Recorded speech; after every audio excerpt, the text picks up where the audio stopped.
everyone who's still here. This is the Amazon Lily Roundtable, which you have at Tuesdays, 8 p.m. Eastern. Watching on YouTube, fucking like and subscribe, and also comment and stuff. That's helpful. Please do that. Do it! Please, thank you. But for everyone else, I appreciate my audience stopping by. I'll introduce this great group of guests, starting with Alice. Alice, after all, thanks for being here. Alice, how are you doing today? You know, I'm doing good. I've been busy, but this is like a nice reprieve from my day, so it's good. Okay, all right, thank you. What, you're gonna say something else?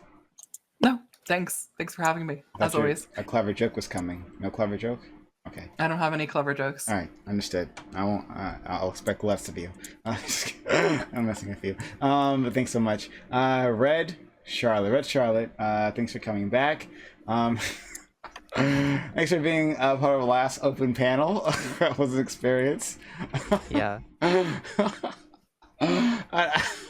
I love when people try to come and slander my name. Oh, it's very exciting. Oh yeah. Oh, hold on. Did someone try to slander your name yesterday? Fuck. I've completely lost track of time. No, I've that was been here yesterday. so often. That was like Saturday. I don't remember. Yeah. Saturday? Yeah. Okay. No, yesterday was with our fun with Doobie. Oh yeah, Doobie. Yeah. Don't ask Doobie what he thinks about the Central Park 5. Worst mistake of my life. So I missed that part. Fuck, I was away. All right. Yeah. All I want to say is everyone in chat, buy a cleanser, buy a toner, buy some serum and some lotion, some sunscreen. All right. Take care of your skin. Okay. I never use sunscreen either. I'm black. I'm good. Moving on. Katalana, thank you for stopping by. Once again, Katalana, she joined us yesterday, and she's back with us today. How you doing, Katalana? I'm mad as hell because I heard that there's this one guy that isn't using lotion, so I had to come back. When you can when you open up a PO box, like give it to me. I'm just sending you like tubs of face cream, like just to smother it all over yourself. Besides that, black people do need sunscreen, and I'm here to give even more spicy science take like that. So yeah, thanks for having me. So it's flattering that all these women are so concerned about my body, and that's really what Black Lives Matter should be focused on. That's what it's all about. The sunscreen issue. Apparently.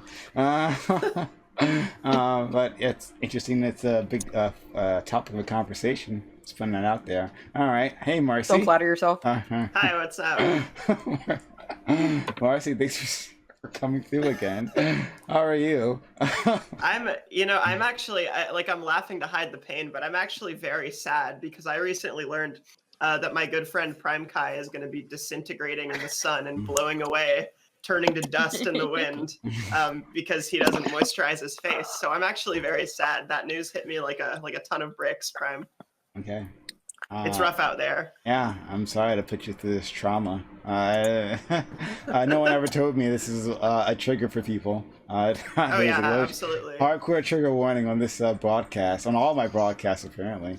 I lost my dry friend. It was very sad. All right.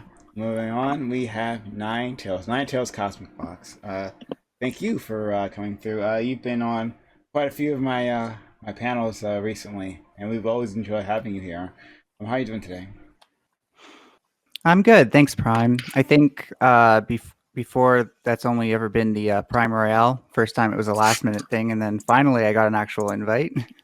Oh, yeah, I'll tell you now. We're a fucking mess behind the scenes. No, like. I'm not complaining. No, I'm not complaining. No, I'm not. I'm not even saying you are complaining. I'm just saying we're a complete goddamn mess behind the scenes. So, like, lots of people are getting, like, last-minute invites. Those are all the invites are last-minute, I don't know what to tell you. So, no, the reason why you got a proper invite here is because Samantha has been doing a great job of running this. No, that's it. But it's a complete fucking mess behind the scenes. I'll be honest about that, yeah. But yeah, I'm Nine Tails. Not really a Twitch person yet because I don't really have a graphics card that can do literally anything. So I'm mostly on Twitter, twitter.com/M9Scarlet. And I have a bit of stuff on YouTube. I need to upload more, so I'm not going to plug that. But you can always check out my YouTube through my Twitter. and hope everyone enjoys the thing. Also, going to point out, even though I don't sunburn, I just tan, I still put on sun cream and moisturizer. Think about that, Prime. I will. I'll think. No, I'm not gonna say I'm that. so glad I started this discourse. I'm so glad. Okay. Alice, thank you for resubbing. It's really kind of you. Really kind of you. So I can afford to go out and buy. I have a bottle of lotion like right here. I like. No, this has been. You can see. It's not for your face. You can literally Yeah, see what do you like, have that for? the What? dust. I like. I don't know. I tried one time. It's not for your you can face. literally so see like the You can't mix dust lotions. built up. I mean, and say you could. I don't know, but like you can see the dust built up on it because I literally never used this thing. I have an idea. Yeah? Right. It might be Let's do a expired. special stream. Can that happen? Let's do a special stream where we basically all give you tons of skincare advice. Right? We inspire tons of subs and donations so you can get like a good kit from like Sephora or something, you know. Spa And stream. then you change this channel from being politics focused to being skincare focused, and you destroy Hiram, who is right now covering that shit. Like I'm down. I'm down to see that. Or you get a deal with Avon and I get actually- into some like MLM stuff. Okay. Yeah, Beauty that's Guru Primark. I was planning on doing something. I'm doing more of a charity stream where I put like pictures of you looking sad and saying like $1 helps one Prime get lotion. And I'm gonna put like in like the Sarah McLachlan music in the background, like yeah, like I'll do the whole thing for you. I'll be very sad if you don't now. Help our dry boy. Okay. Hello, Tina.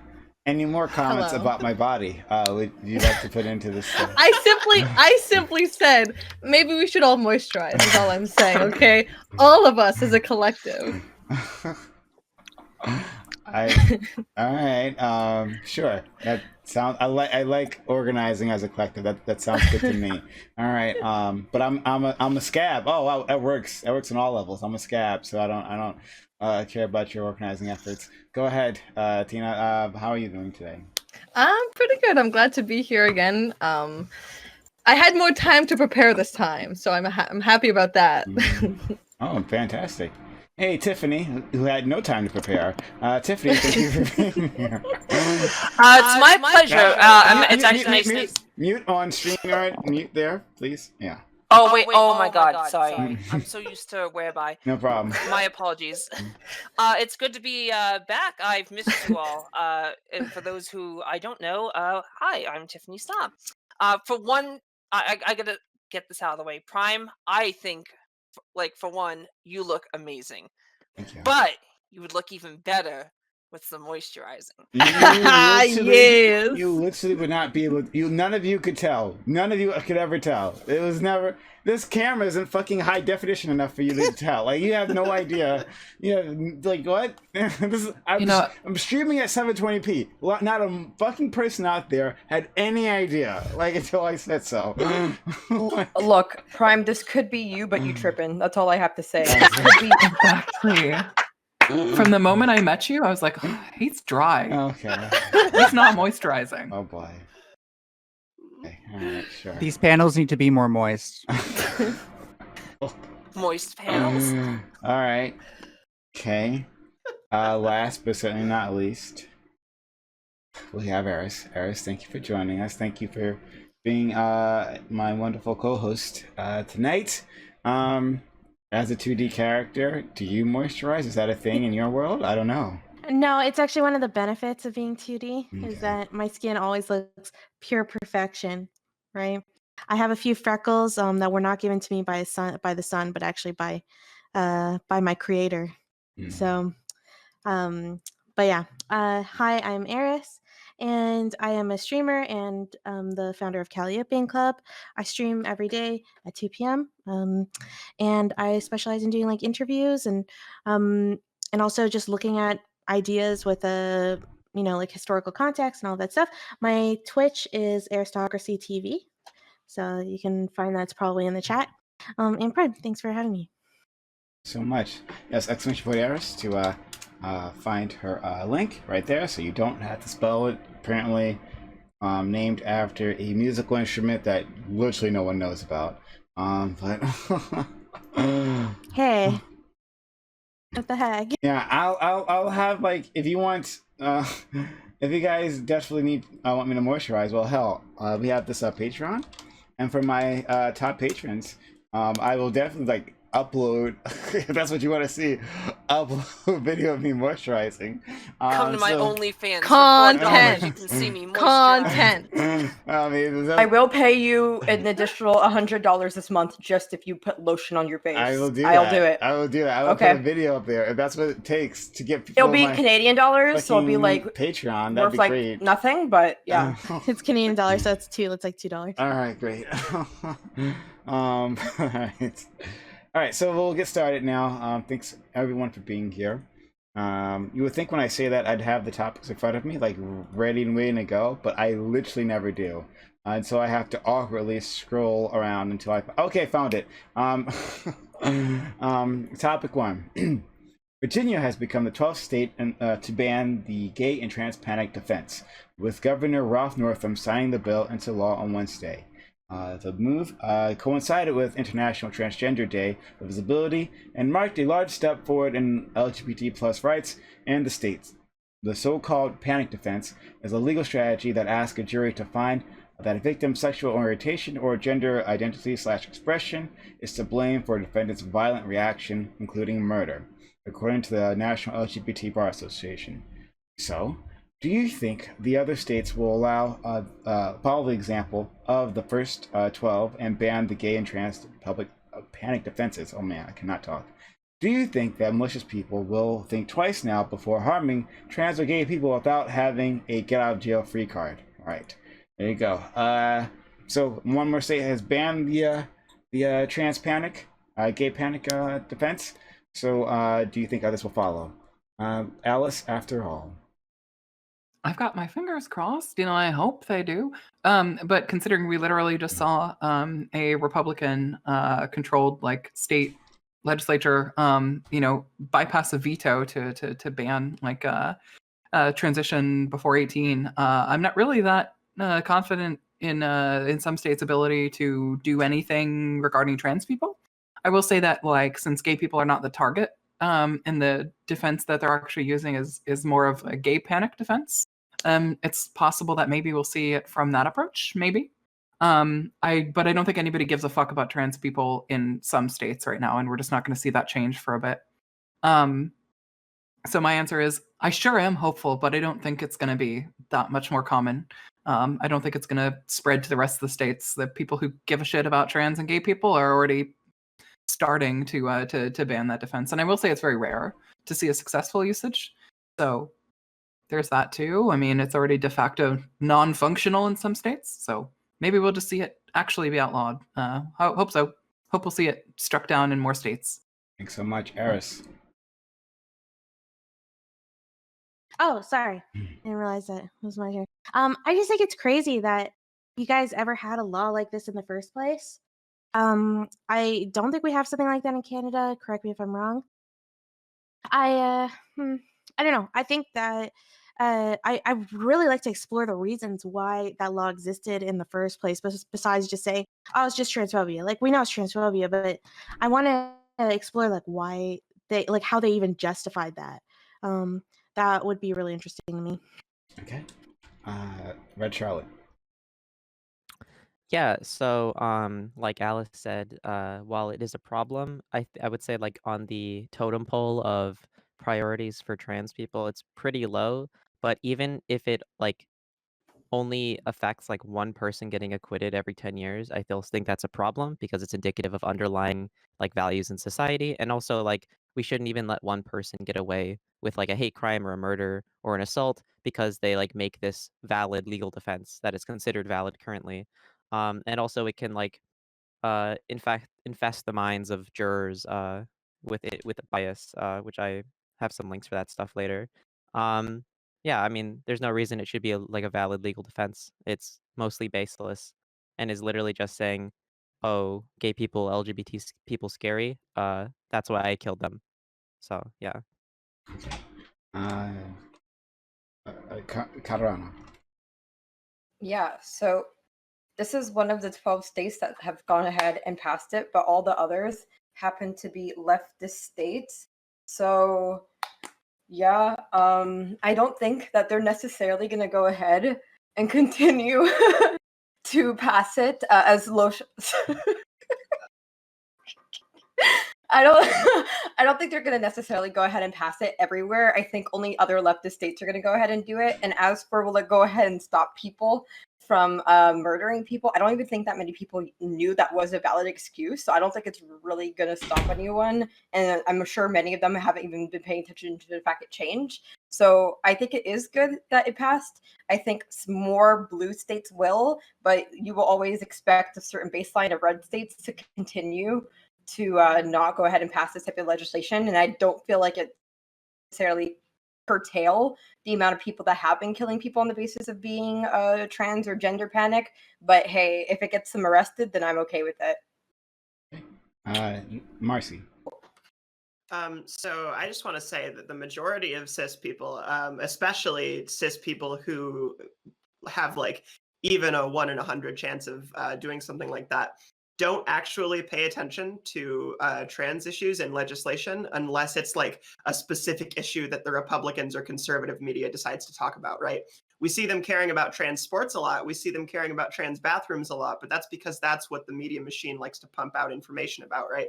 So this kind of like, honestly, I doubt this will even reach that many people. And I'm sure most people who see it will be like, oh, trans panic defense got outlawed. Okay. And then like not register what that is, or a lot of people, basically like what Katarina said, like a lot of people don't really know about this, right? I do think it's ridiculous that we have this kind of legal historical precedent that if you kill a trans person, there's a chance you could get off because like, I don't know, I guess the court considers fragile masculinity like a valid defense against killing someone, I guess. But yeah, I mean, it's cool that Virginia got rid of it. I think that blue states are likely to get rid of it if they haven't already. Red states clearly don't really like trans people a whole lot, like what Alice was saying about Arkansas dismissing that veto to ban trans healthcare before 18. So I mean, I hope states get rid of it because it's a ridiculous kind of position in and of itself. But I am cynical of it. 9 tails. Okay. Wow. My response is going to seem really long compared to all this, but I'll try to get through these points I had written down as quickly as possible. So, on its premise, it's kind of ridiculous. First of all, the APA does not recognize like the existence of a trans panic in the brain. It seems to do way more with like the person's own personal disgust and or fear of the societal implications having to do with the fact that because a man cannot even like do something remotely sexual with another man without being labeled gay by the cishet community, then that leads to like irrational fears on their part, even though it clearly doesn't actually change their sexuality. It doesn't make sense because like what is the actual solution for trans people to do? Are they supposed to wear identifying tags? Is it supposed to like come up at some point in the relationship before any advancements are made on them? And at the same time, are like cis people who don't want to have sex with trans people supposed to identify themselves specifically? It's none of that is rational. It's just better that like people are open and that and like trans people would be more open if there wasn't the risk of being killed for identifying themselves. Sorry, just going through my notes. Yeah, so like as far as like the neurobiology goes, the idea that there's panic going on here isn't actually soundly rooted in anything. It could easily be aggression as well. Aggression has the same thing: shortness of breath, difficulty thinking, irrational thinking. And increased heart rate and all that stuff. So just because it seems like a lot of these cases are rooted on the idea that that these things are indicators of panic, though they could easily be indicators of several other things as well. And I have other points, but just to quickly respond to Eris, it seems like it's still a thing in certain circumstances in Canada to be able to do the trans panic defense. Let's go to Tina. I just want to say, as a Canadian, I'm just learning about this for the first time, so it was really, really interesting on my end. And I just want to add that, like, the fact that these people can murder another person based on the fact that they get hit on, is a really interesting thing that I don't see outside of outside of within the Western world. You don't see that in Canada, you don't see that in the EU, as far as I'm concerned. So it's really interesting that when men get hit on, they feel like they can kill people, and that's a legal defense. I find that extremely alarming. That was, and I read up on a case about how a gay man was killed in 1998, and it was just all very, very alarming. Tiffany Starr.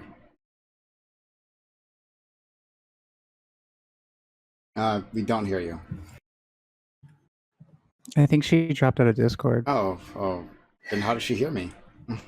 Like, maybe she Because- dropped out at that no, exact moment. Somebody did. Because you're not on Discord. Oh yeah, that's you're right. on the website. Oh, yeah. okay. So, Tiffany, yeah, we can't. You're dropped out of the Discord. If you could jump back in. Can I just quickly make one point that I forgot to make that I find is pretty crucial? Yeah, sure. This also puts a lot of pressure on trans people to pass. This is like, obviously this rule makes it like, if you don't pass, then, or sorry, this rule applies to people who pass. This is what I meant to say. Go ahead, Tiffany. Oh, I'm sorry. I didn't realize I dropped out of the Discord. Sorry about that. No problem. Anyways, I wish I had time to prep tonight because this topic, I feel like I should give a better retort, considering I'm trans as well, and I feel like I should know more about this off the top of my head. But I don't know all the details specifically, but a lot of this is common sense to me. I do believe that other states will follow suit, but some will refuse. In fact, there are some states that are actively trying to make life worse for the trans community via legislation. Arkansas is just the most recent example where they specifically attacked trans youth, despite data showing that hormone blockers are harmless, and 99% of trans youth who take the blockers continue with their transition. It's a bit ridiculous. It still baffles me that the trans panic law became a viable excuse to just murder someone. Listen, I panic over a lot of things, and not once was my first reaction to murder someone. Thank you so much. All right, open to the panel. I wanted to address something that Tina said that I found interesting. Right, it is interesting to me that when a man is hit on by a trans woman or a gay man, I assume because of some sort of cultural like tie to masculinity being threatened, a lot of the time we'll have this knee-jerk reaction to like be violent, right? Whereas you don't hear about a lot of like straight women being hit on by trans men or lesbians and immediately resorting to violence. They tend to go when in the case of like lesbians, they tend to just be like, oh, sorry, I'm not into that, you know. So I just think that's interesting. I think that's an interesting kind of cultural value that a lot of men in the United States, and I'm assuming England too. I don't. Is that the never been case? there, but I mean, and I don't know. People can correct me, but like it seems like I don't know. And I want to say I'm not saying in any way that this is like inherent to being a man or whatever. I think that it really is because of kind of the cultural norm about like gayness being wrong or like gayness being unmasculine or being attracted to people with penises being like. So I wasn't talking about the men part. I was talking about the women part. In terms of being hit on by lesbians. So I only as much experience I have of this has been on like, you know, as a child within school, right, and seeing things like these go down, right, like, you know, being gay and like hitting on someone who doesn't want to be hit on like that. Like even women can react in very unfortunate ways. At least that's what it was when I was a kid. I don't know about unfortunate. Adult women. Unfortunate yeah, for sure. There's a difference but between I wouldn't say. unfortunate and murder. Yeah, I wouldn't say as violent. Typically, it tends to be, especially in like high school settings or whatever, it tends to be in a more like shitty, backstabby, rumory way, right? That happened in my high school a lot too. But adult women are generally better about that and generally don't get violent in the same way that men do, because there's like, it's not really a threat to your femininity if a woman is attracted to you. as much as it is to a man in America or like the West in general, a threat to their masculinity if a man or a person they perceive as a man who's actually a woman is attracted to them. I don't know. It's an interesting kind of how people are raised sort of thing. Yeah, I mean, even within media, we can see that, like, even in the worst case scenarios, that women don't really react to any potential threat to their femininity in a way that men will to their masculinity. Even like in the case of like truly, even maybe being in a slightly dangerous situation, if a straight man were to hit on a straight woman and we feel uncomfortable, we would never go about and like act as violently as like men might do towards like other men or trans women. So I think it's just we've gone ahead and by the fact that other states haven't already passed legislation on this, even though this was my first time hearing about it, and it just seemed like such a stupid rationale as to oopsies, I killed them because I wasn't expecting a penis, so I got scared, so I killed. Like, that's so weird. That's so I'm strange. also Ninetales or anyone else who's like a little bit more well read on this subject. You can correct me if I'm wrong, but I'm like pretty sure that this isn't like a law that's on the books. It's a legal precedent from like the 90s. There was like one case where a person claimed trans panic, and then they got off, and then like it was kind of registered as like the precedent for this sort of thing, and now like more people have used it since then. Well, the I gay don't think. panic. Oh, go ahead. Oh no, sorry, go ahead. I just don't think there's like a law on the books that's like you can kill trans people if you panic. I think it's a legal precedent that has happened like through the court system. No, it's a legal defense, and it's often used in conjunction with other defenses. And it came like a lot earlier from the gay panic defense. I don't know what year exactly the gay panic defense started, but the trans panic defense came out of that. Yeah, there was a super high profile case in the 90s. I think they made a Or- movie out of it or something. Has this ever been the case for other minority groups, right? Like, I haven't personally heard about it, but where, I mean, because obviously trans people are not the only group that's being historically hated or marginalized, etc. But it seems to be like there's a very unique thing here. Like, has there ever been a case where someone, I don't know, got off of a murder charge or something because of, I don't know, discovering that, say, the woman was actually black or something? Well, I'd say, well, I'm it's not a woman, but like George Zimmerman, right? That whole thing. sure historically with- that you've been able with, to like, get the off just stand your because, ground laws. oh my god, I wasn't. Yeah. It seems like when race or like other forms of identity are involved, it's more discussed on like in the periphery, whereas this is what makes the gay and trans panic defense Not really. like literal. Yeah. Yeah. Whereas in the gay trans defense, it's up front that they were gay or were trans. It's probably one of the only legal situations where they make that like work against the gay person or trans person. The George Zimmerman situation, I would blame on like implicit bias of the jurors, and also stand your ground laws, and the fact that he was overcharged with the initial charge. Right, they could have gone one degree less, and they could have pinned him down on it. But I was using it as an example though of how like that would look in the justice system. But I don't know if there's that's- examples historically of it might be implicit, but I don't think any defense has ever claimed like they panicked because they were black or they panicked because they were like Romani or something. Like I don't think this has ever happened. What makes this particularly like bad is that like it's not just implicit. They're like their lawyer is going out and saying, "Oh, the defendant was like scared for their life because they were gay." Yeah, it just reminds me how we seem to, like, as a society has in some areas it feels like we've come far, at least on the outside. Sorry about that. But when it comes to gender, it seems like just it's still very okay to discriminate. I mean, I see it just with penises, like in general, right? Like where people will be like really discriminatory towards like penises or anyone who has a penis and stuff. And it's just on average seen as a totally okay, chill thing to do. Whereas if you apply that to any other thing, like most other, I don't know, like characteristics often associated with a specific group, it would be seen as really problematic. That's like my biggest pet peeve, Eris. That shit. Like, I find that a lot of like pop feminist media will make a big show of being like like icky penises and stuff stuff like that, and like, well, we don't have scrotums, and it's like, oh god, what if some women do though? I don't know. Alice? Sorry, all I was trying to say is like somebody said like about the gay panic defense and how it's like used in like somebody was so afraid they were terrified. It's like the reaction to it's been used like historically in like somebody gets hit on by somebody who is gay, or you know like a gay like sex worker or something hits on you, and then you kill them.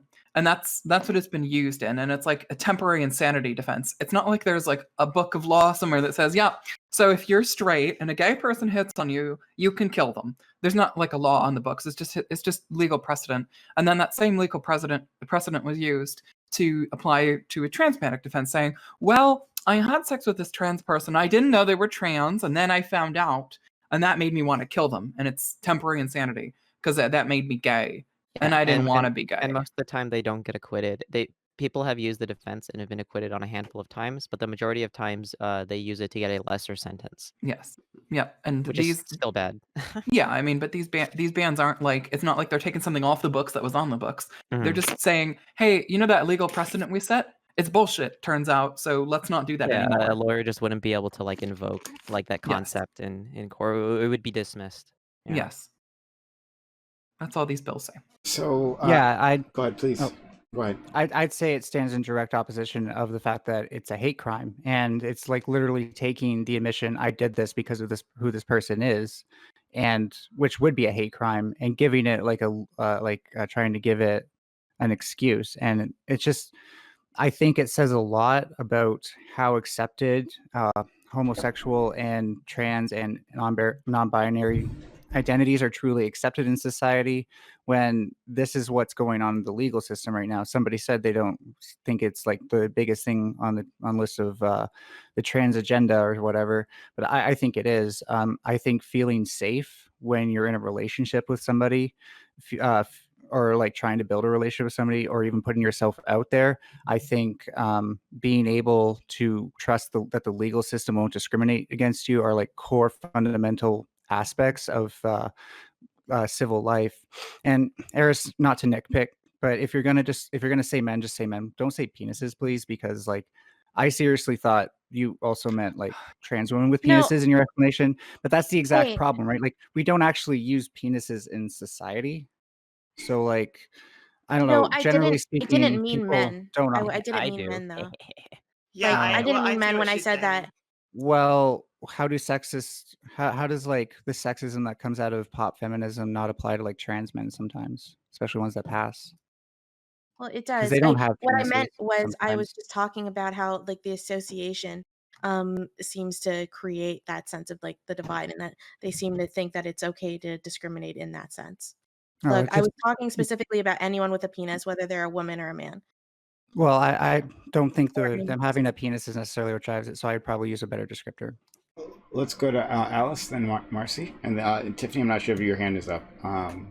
Is it? Yeah. Okay, so Alice, Marcy, then Tiffany. All I was going to say is like, Ninetales, I agree that we should, be focusing on safety, right? It's important to be able to feel safe and feel like the justice system's going to help you. But I just don't really see that that's going to actually, the reason that it's just not that high on a list of priorities is like states like Arkansas exist and are fucking us over in a very different way, in a much bigger way, in a much more statistically relevant way, in a way that's going to affect a lot more people. And like the justice system fucking us over, that's going to do it from all angles. And that's why somebody said like there's bigger things to worry about. It's because we're getting fucked over and like literal like, governmental scale. And this trans panic defense is not used. It's only been successfully used like 3 times ever. So it's just not. It's something we should let the ACLU just handle in the background. Yes, Yeah. which it will be handled. I think it'd be a failure to like do a trade-off. Like when we say trans rights, we're not saying some trans rights now, and then we hope to God that they let us have the rest later. We're saying trans rights, period, because trans rights are human rights. So I'm not going to capitulate on one thing just because another thing I just don't think that's a very interesting or nuanced take on it. I just don't care about, like, I agree that we should be moving progressively forwards. But the point is, there's other things that we could Yeah, focus all, our all Like, Alice attention is on. saying the is that focus there are is issues happening right now yeah, that are I realize. causing actual immediate harm, particularly to youth, and are going to Yeah. make them kill themselves. So we should fight that and let the ACLU and other legal groups handle like the small, tiny thing, like not allowing lawyers to say a certain thing in court. Uh, Yeah, no, I don't think like the prioritizing it needs to be like that fundamental. I think that people who are activists can partake in this as well and not be taking away from their activism but excuse me, about those things. So I really think that like the core thing is to not dehumanize trans people and not give people away or people power to dehumanize trans people. And this is one of the ways in which we do that. So we'll go to Marcy, Tiffany, and Katarana.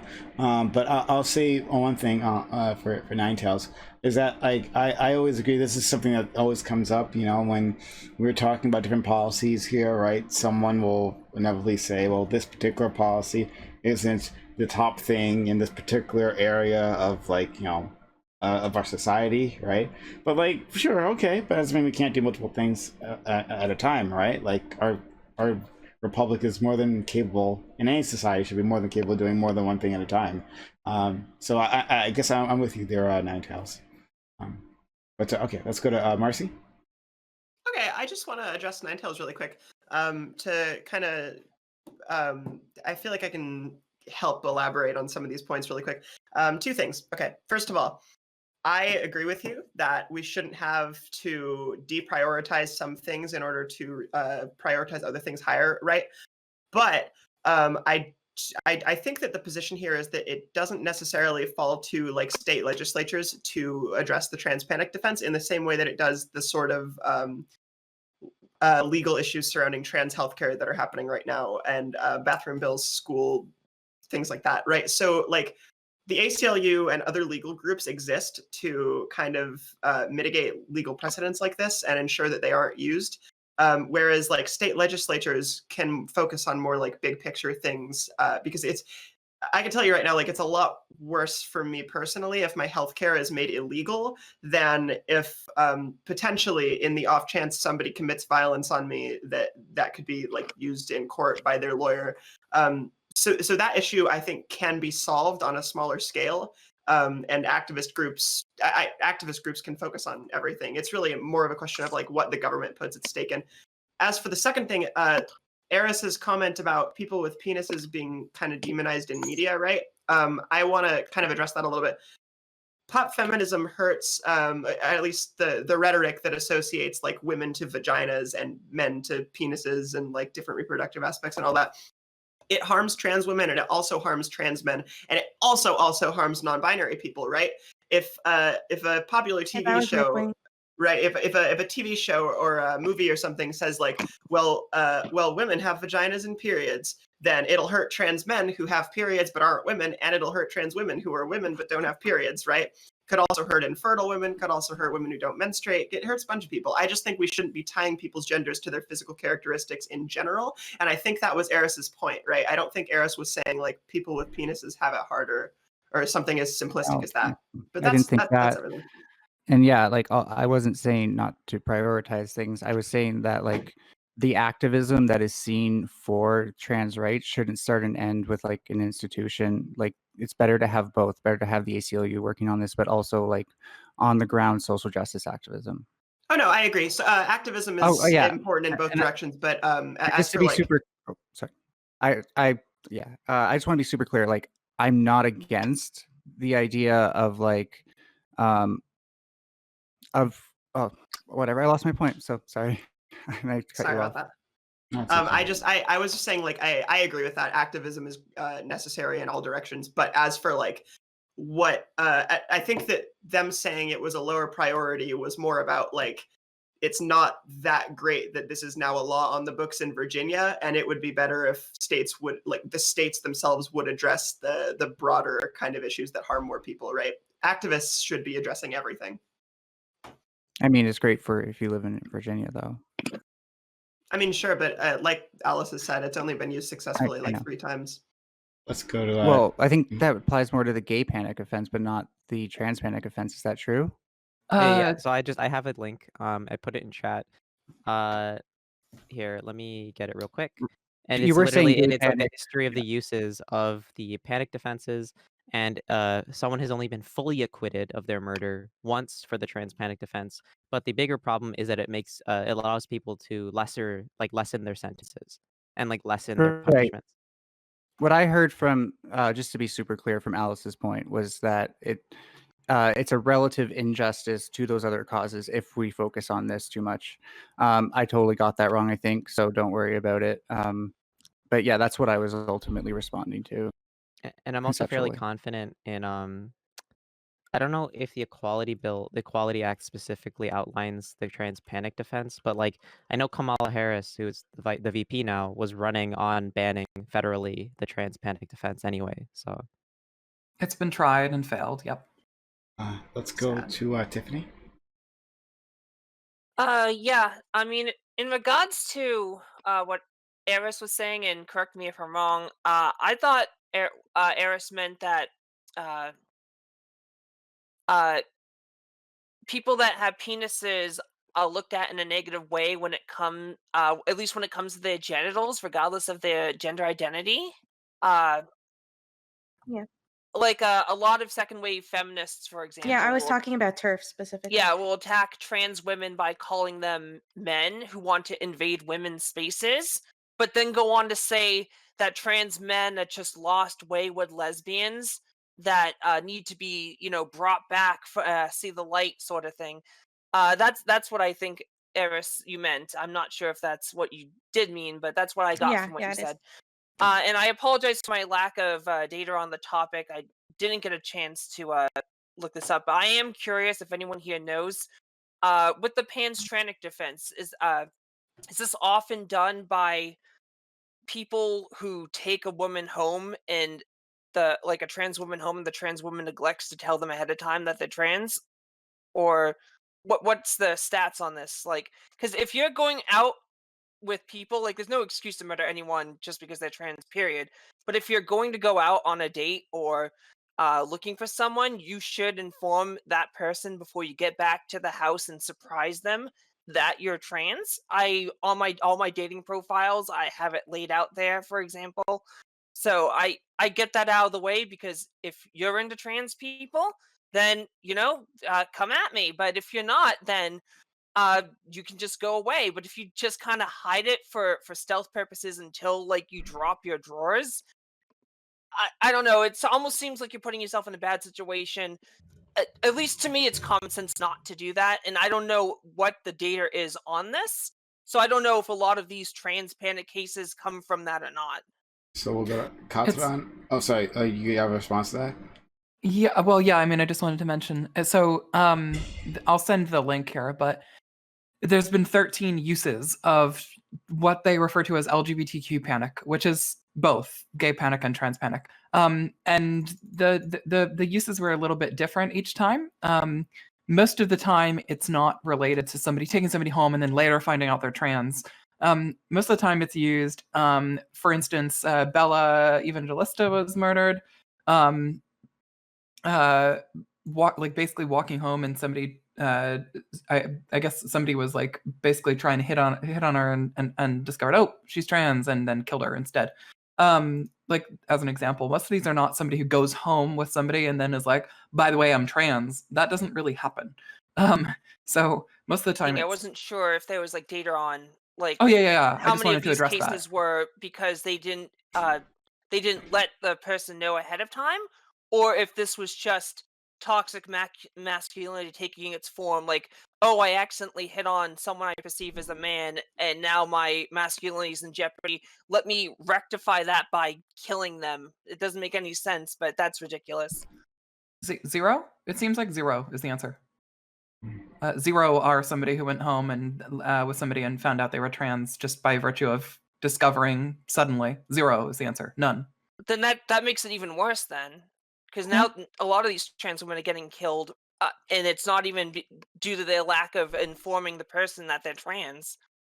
No, it's that when they inform the person they're trans, they are then murdered. Yeah. But not even like a dating setting, like just In general, on the street. walking Correct. down the street. Correct. That is Yeah. that doesn't seem like a good panic defense to me, especially. I don't know how they get away with that. Yeah, they don't get acquitted. They get reduced sentences, temporary insanity. They But, shouldn't yeah. get any of that. Yeah. Let's go to Katrana and then Marcy. Yeah, so in the case of Virginia, so they don't have any bathroom discriminatory laws, and you can get the health care that you need to go ahead and do your transition. So if that's the case, like, why not go ahead and like use some of your free time to go ahead and push a bill like this? Because you are already covering some of the bases that that people are asking for. People are asking for rights. You've given rights, so let's go ahead and now like use the time to go ahead and do miscellaneous things. I totally get like the argument of like, yeah, maybe we should be pushing for more progressive things. If let's say Texas were to go ahead and pass this law, we'd all be like, there's probably other steps you should have taken before you got in there. But like in the case of Virginia, like they have done a lot of the things that they need to do that people are advocating for. So I don't really see like why the argument of yeah, pay attention to the other things first is being used. All right. Let's go to Marcy. I honestly, I just wanted to kind of add to what Eris and Tiffany were talking about for a sec. We've got the right row over here talking about pop feminism and its relation to people's genitals, right? I find, okay, so like you, Eris, you were talking about TERFs, right? But I actually see this like far more outside of explicitly TERF circles. I only know one TERF in real life, and it's someone in my family. But in terms of like, if you're not trans, you don't really notice it as much because you're not looking for it. But I find that almost every day that I consume media, in some way, I'm reminded that the pervading cultural narrative is women have vaginas and men have penises, women have XX chromosomes, et cetera, right? These kind of secondary sexual characteristics are tied to gender in such a way that almost all of the media we consume is constantly reminding people of this, so much that even my progressive friends will parrot these things and not realize that a trans person in the room could potentially be like othered by it, right? So I agree with your point that TERFs do this to like a ridiculous extent, but I notice it even outside of those kind of malicious groups, just in terms of like the way it's kind of pervaded our understanding of gender culturally, which. Yeah, it's just something I'm super aware about because I guess most of my friends in real life are I guess in our lesbian circle, right? And in general, like in a lot of lesbian communities, they often intersect sometimes with TERF communities. And like it depends on the area, but at least where I am. And yeah, and that's like that definitely seems like a huge problem. And it just seems and they're so careful about every other aspect. Like they will never discriminate against someone that get like about skin color or anything like that. When it comes to penises, everything just goes out the window. And it just feels like it's really inconsistent. And it focuses, I guess, like they've almost seen penises as like, like whiteness. So you know how like in certain, I guess, like Twitter, like groups or something, they'll say it's okay you can't be racist towards white people. So they'll say all these disparaging things about white people. They see it as like the same thing when you're talking about penises. And obviously not only like men are not the only people that have penises. So it's like you end up just throwing a ton of other people like under the bus.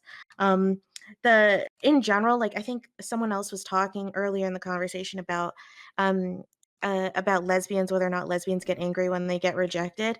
I've been around a lot of lesbians my whole life, and that's just like I've never even heard of that happening. I mean, like they may get sad or whatever, but like it's like it never becomes violent. I don't know if there are any stats to prove this.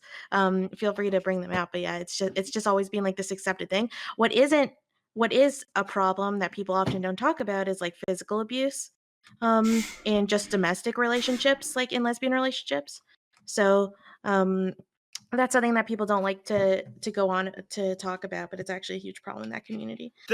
Really quick, yeah. the thing that you were saying about penises kind of being seen as like and it's okay to discriminate you if you have a penis, whatever. This is a thing that I've actually noticed in like explicitly queer and like LGBTQ friendly spaces. Yeah.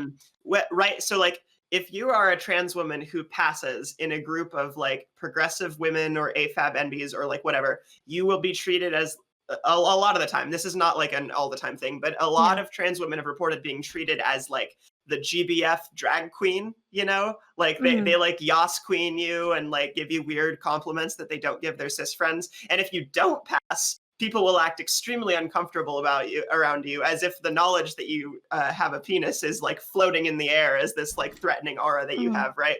And I think that specific breed of trans misogyny, the way it divulges in those two paths, is very, very interesting. And I'd honestly like to do some like kind of survey work on that and find out what people's individual experiences are, because I've never experienced the second one, but I've experienced a lot of the first one, right? People, I have never been a Yas Queen person. I've never been into RuPaul, but for some reason I tell people I'm trans and they assume that's my scene, you know? I just wanted to add to this thing about abuse. I did look up how many trans people are abused, and it seems like 30 to 50 will experience dating violence within their lives, which is higher than the 28 Is that to the 32%. percentage? Oh, okay. Yeah, 22 to 33% is like normal. So it's like much higher, if not close to double. Yeah, I just mean like I've heard from a lot of TERF groups, right? That violence amongst women is a trans women thing, right? Like that's a common thing, but it's just like but that's just like it's just not true, right? It's across the board. It's just What's not true? that violence is particularly the only violence that happens amongst women is by trans women. Like there's been like it's like especially in the lesbian community specifically, there have been like tons of times that I've heard about where like just a lot of like cis lesbian relationships, like they obviously like they operate a little bit differently, but there often is like abuse. It's just it's a lot more hidden, and it's just not something that's often talked about.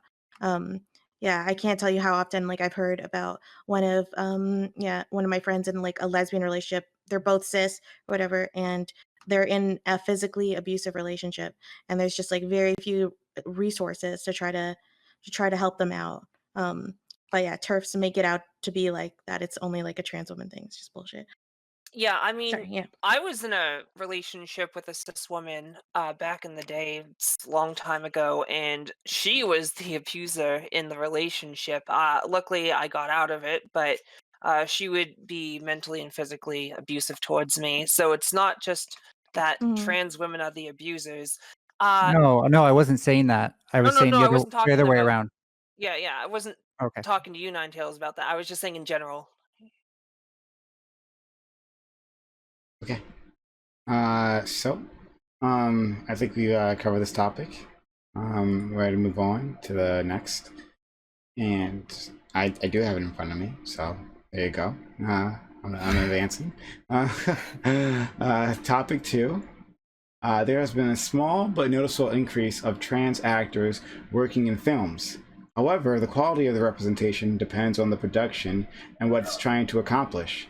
Does it count as representation when trans actors are in roles where they aren't named as trans? For instance, if a trans man stars in a movie and they are not actually representing, are they not actually representing the community if the film does acknowledge their identity? And so this was inspired by Red Charlotte here. She's inspired a few questions. We were having a conversation, I think it was Saturday? I don't know.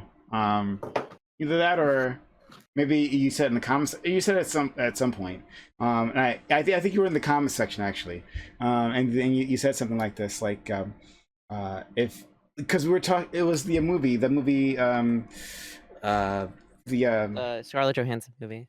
No, not the Scarlett Johansson movie. It was the other one. Ghost? The woman who kills people, kills men. A movie that came out just recently. What's it called? That sounds based, but I don't know. No. Hold on. Kill Bill. No, it's not that one. Hold on. Scrolling. Hold on. I know this. One second. It is A Promising Young Woman. That's what it was. A Promising Young Woman. I've never heard of that movie. You literally commented on it. Oh yeah, that just came out. Yeah. Well, you commented on how Laverne Cox was in that movie. Oh no. I was confused because someone was talking and they were talking about Daredevil over and over and over again, and I thought when they invoked like Cox's name, I thought they were saying that Laverne Cox was in Daredevil. Okay. So that's why. Yeah. Oh, okay, that's why at the time. But yeah, so I'm interested in seeing like, does it matter if like you don't actually state that they are? Like, is that still people representing them? So I'll start with Alice in that way. Cool.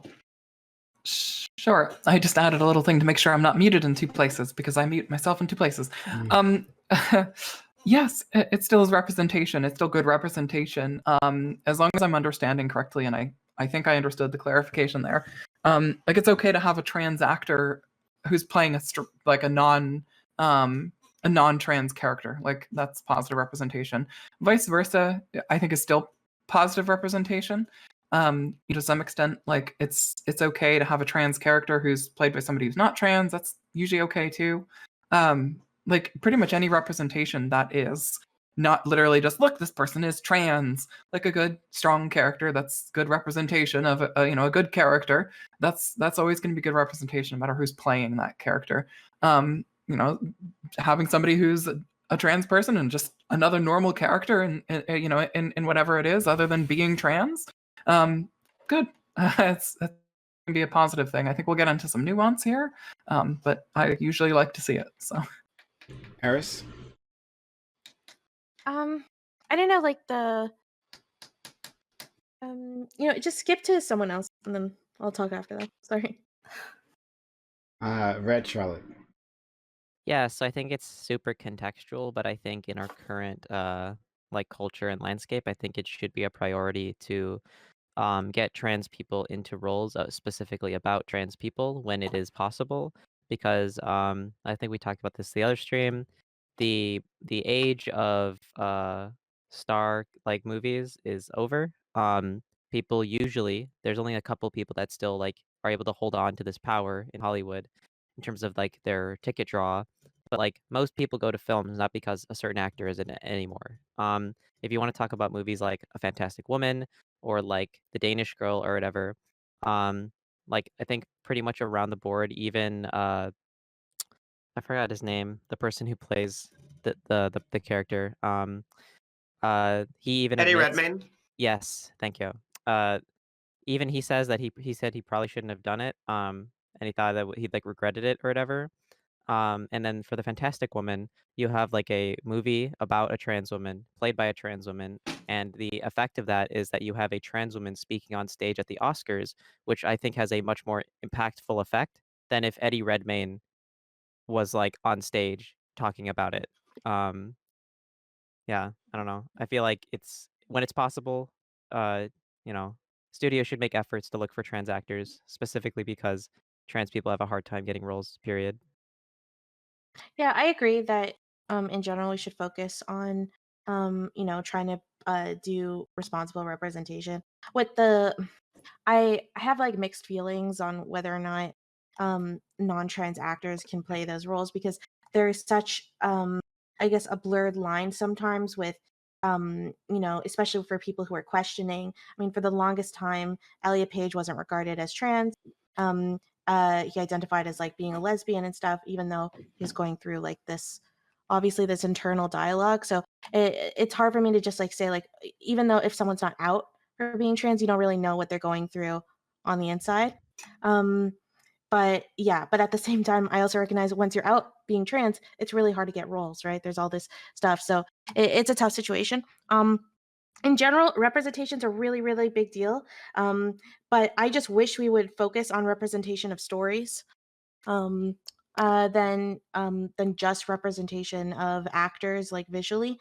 The stories thing, I don't understand like why it isn't normalized. It feels like trans people are such an important part of my daily life in friendship circles, and it feels like when I turn on the media, it's just so rare that I get to see them just their own stories, living their own lives, and all the things that go along with that. And I would just love to prop up like writers, particularly, and trans writers talking about gender and all that stuff, because I think that that has an even larger impact on everyone involved. Tarana? Yeah. So I know this is probably a really hot take, but like I'm black. I know it's kind of crazy, but like not every movie I watch with black people, I don't want them necessarily always bringing forth the black experience all the time in every single piece of media and every single show with the black person always has to have the fact that they're black brought up. I think like the representation should be able to be fluid.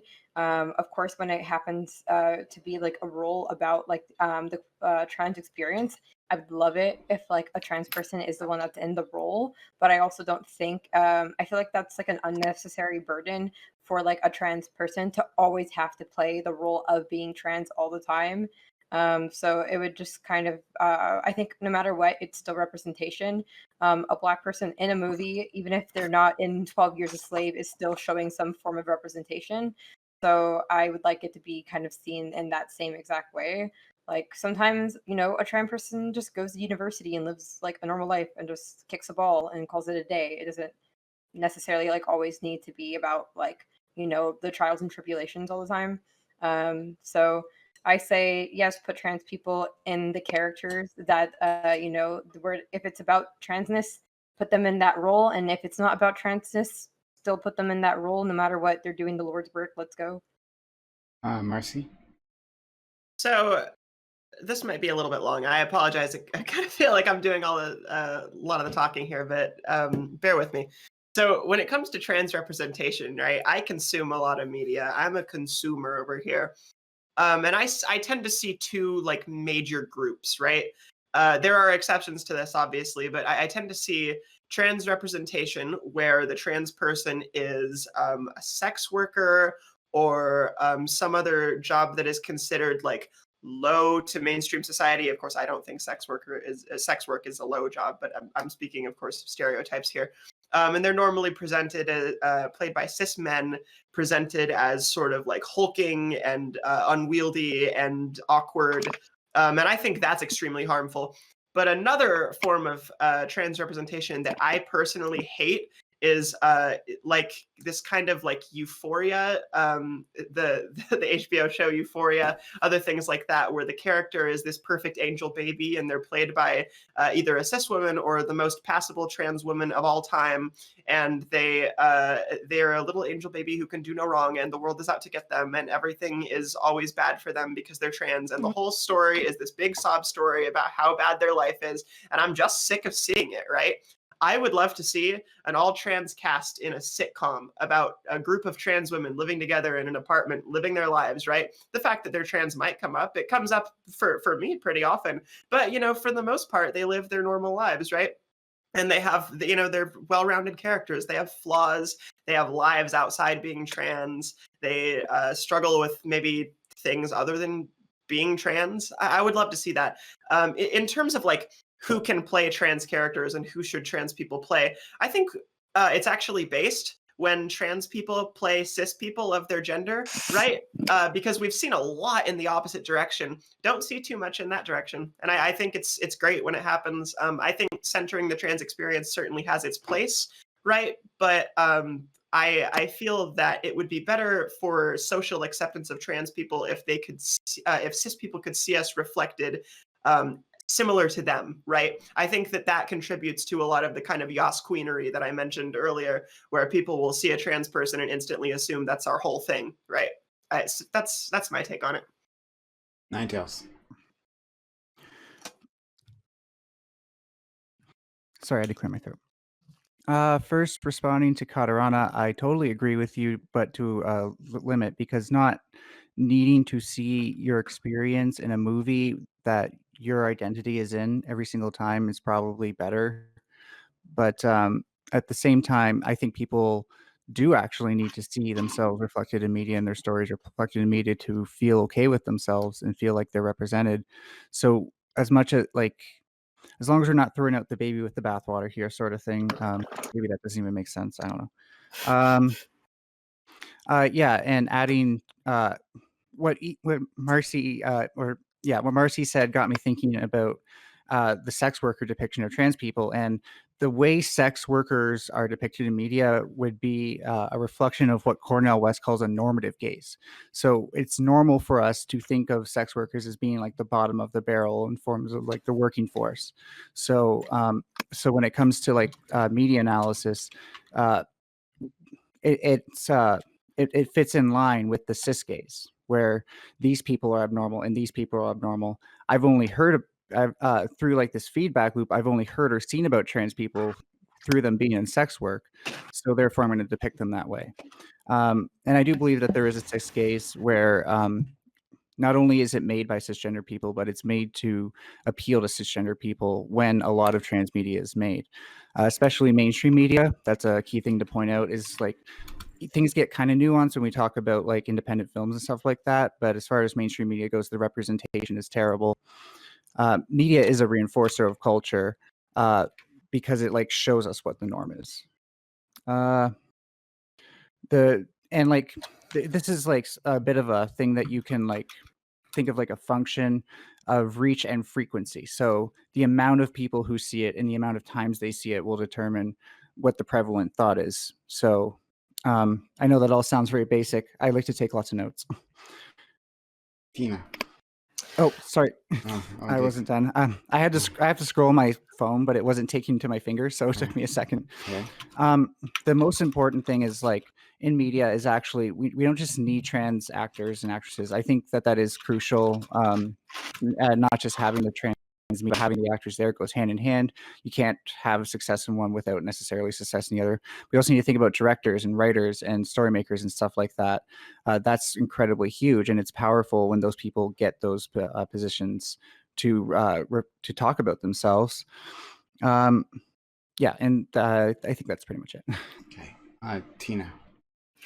I do think that we should, if we put trans people in more cis women's roles, I think I think that would normalize trans people for the general population, because like we just got done talking about the trans panic defense, like that would seem a lot more unacceptable to the general population if they normalized trans people in the media and saw them as actual women instead of these objects to harm and or be indifferent about. I think it would be productive in humanizing trans women, to the general public. It'd be a lot healthier. We'd have a lot of a healthier respect for trans women than we do now.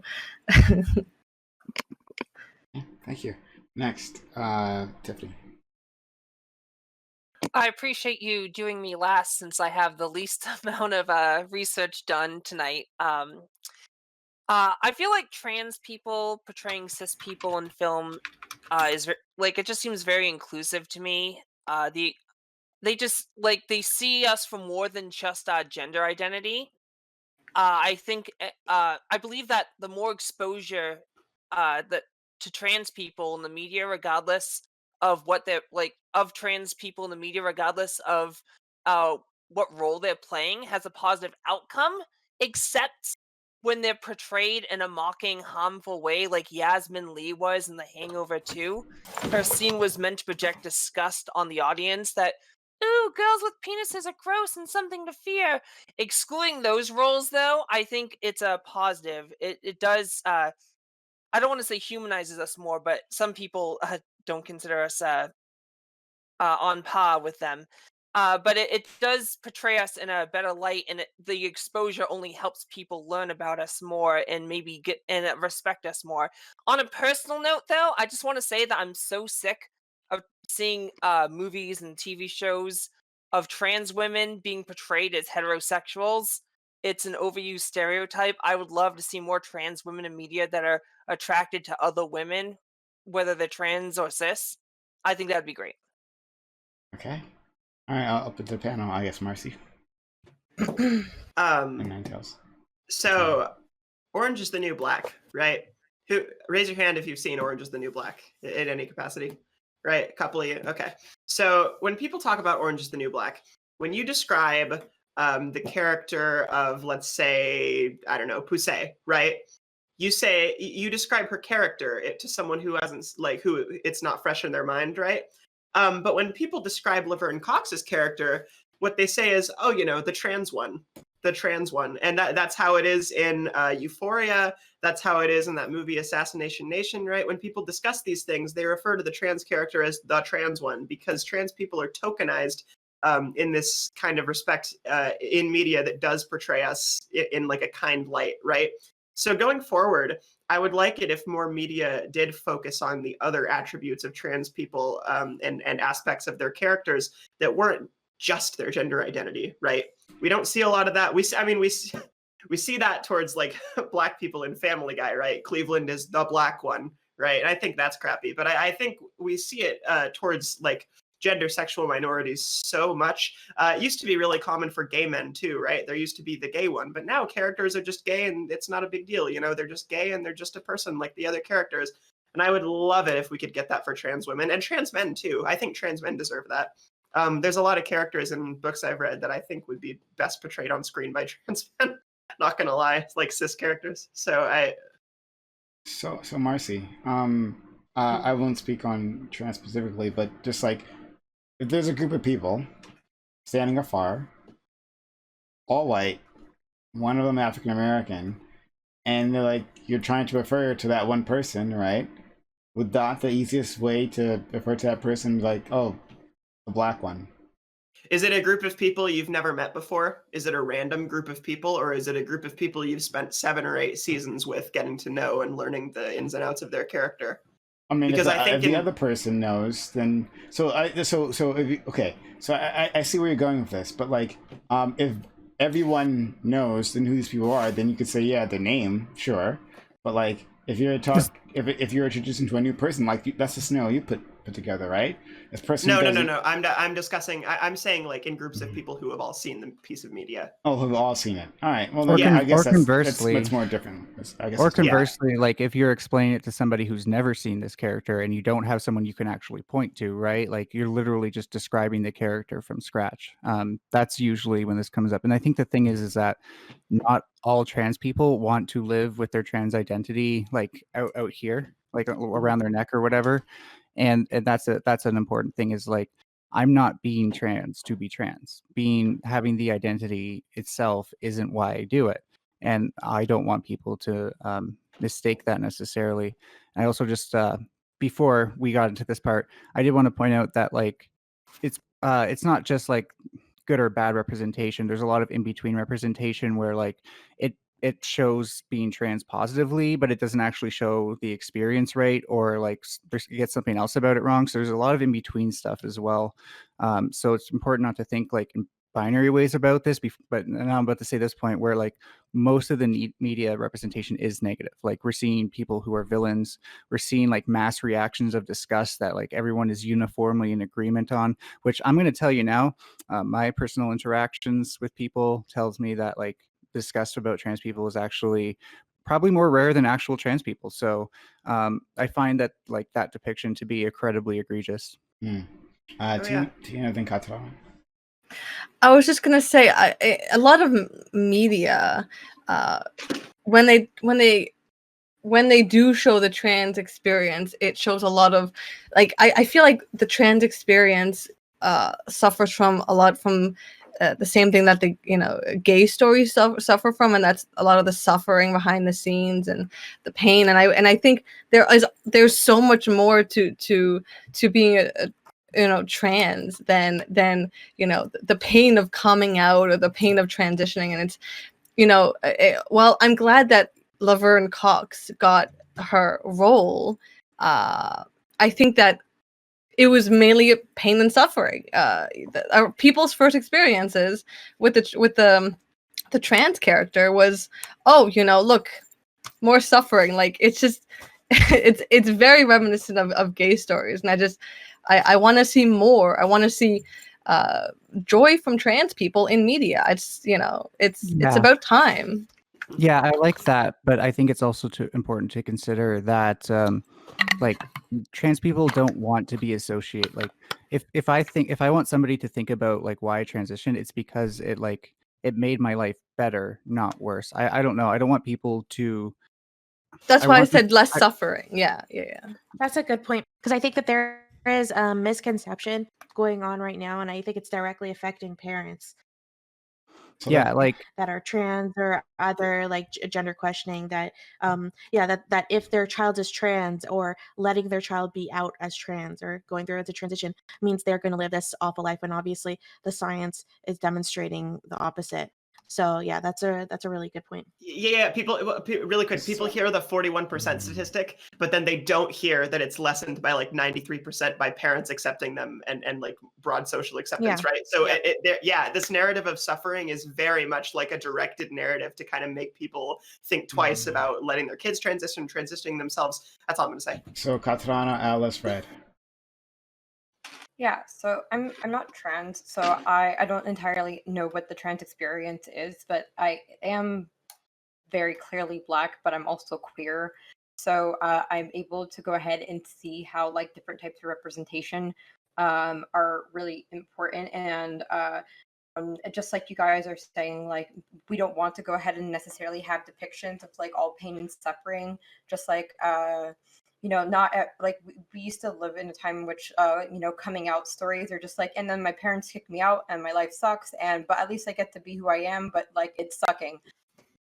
But like for me, even though it was a recent piece of media, the movie Call Me by Your Name like meant a lot to me as a queer person. Just being able to see that like some people are literally just coming out as bisexual, they just fucking do it and they have a good time. It's a summer, and then they like the one that got away, and it's just normal, like just people living.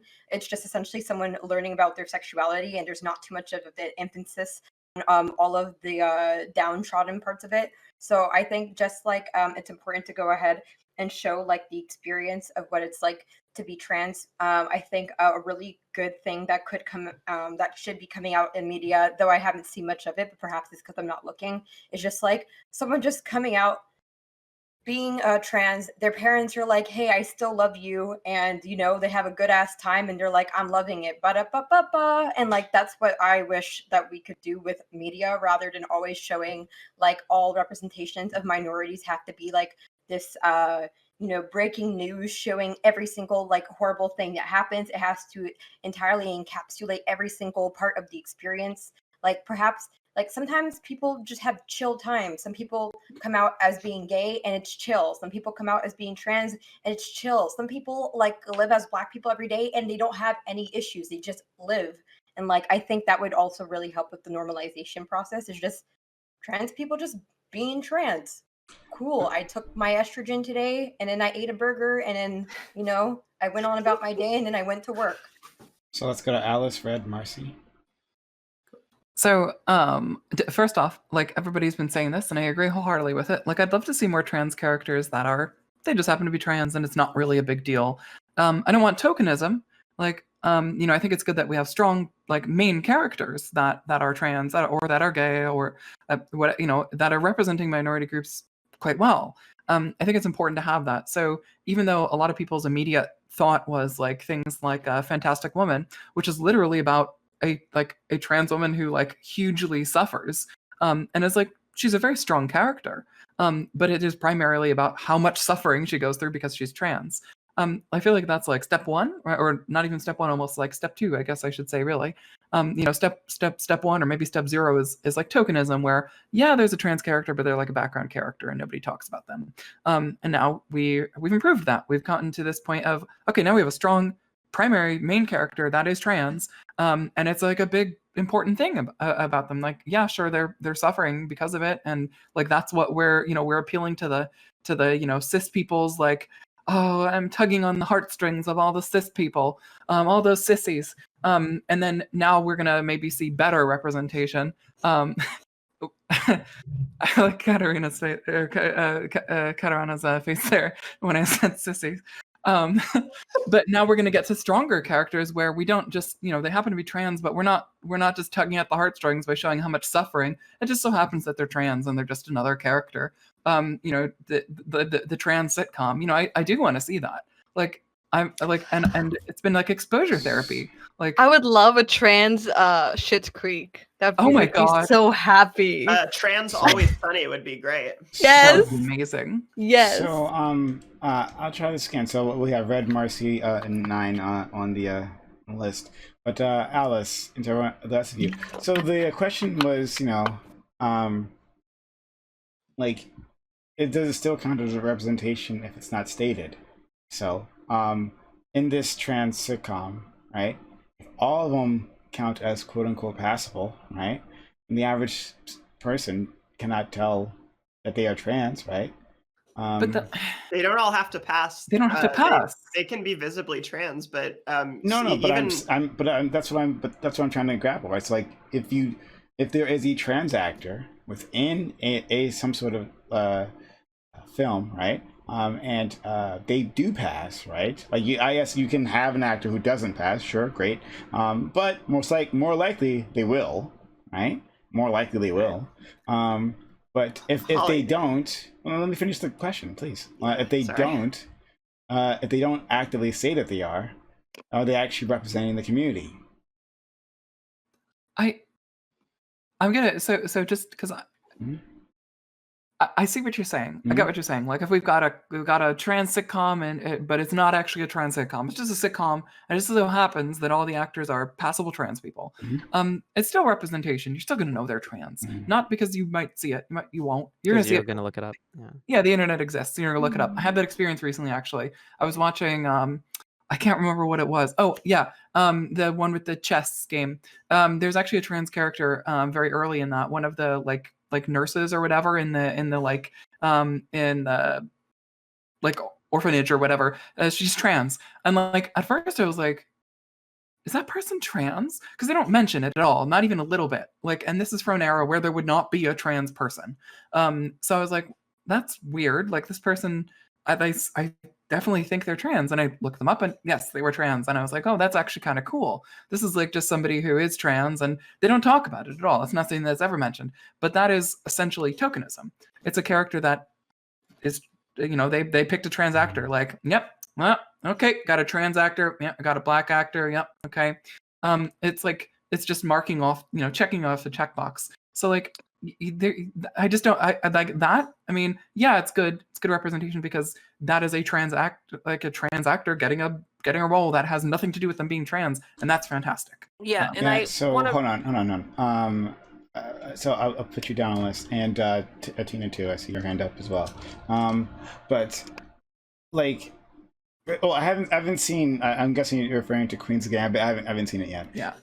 But so I can't tell if that's actually tokenism. I mean, simply like having a trans person or a black person doesn't necessarily mean they're token. Even if they're only one there, doesn't necessarily mean they're token. Depends on like how what they're actually doing there. If they're actually adding something to it. So but I can't say anything for that one in particular. But like. One, I'm not a person who looks these things up, so I wouldn't know, right? So whoever, even if I did see it, right, and if I couldn't clock them, right, if I couldn't do that myself, and I would have no idea. And if I was a person considering like transitioning, right, and you're looking out in the world for like representation, right, and there are these actors who are there, and they aren't actually, it's actually not actually stated, right, and it doesn't have to be like a big part of the whole. The movie, right? It could just be like something that's implied or something. I don't know, right? If it's not stated, then how do I know? How does that give me inspiration? It's just it's another actor. I don't see myself. Well, this is like, so like I don't know. Well, you're next in which way? How often you've talked to trans people about trans media? Trans people will like latch on to literally any tiny insinuation that a character is trans and be like, this is a trans character, this is fucking amazing or whatever.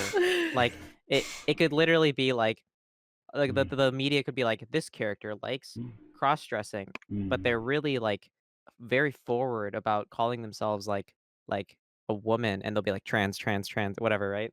I feel like there's subtle ways to like tell people to like message that stuff too.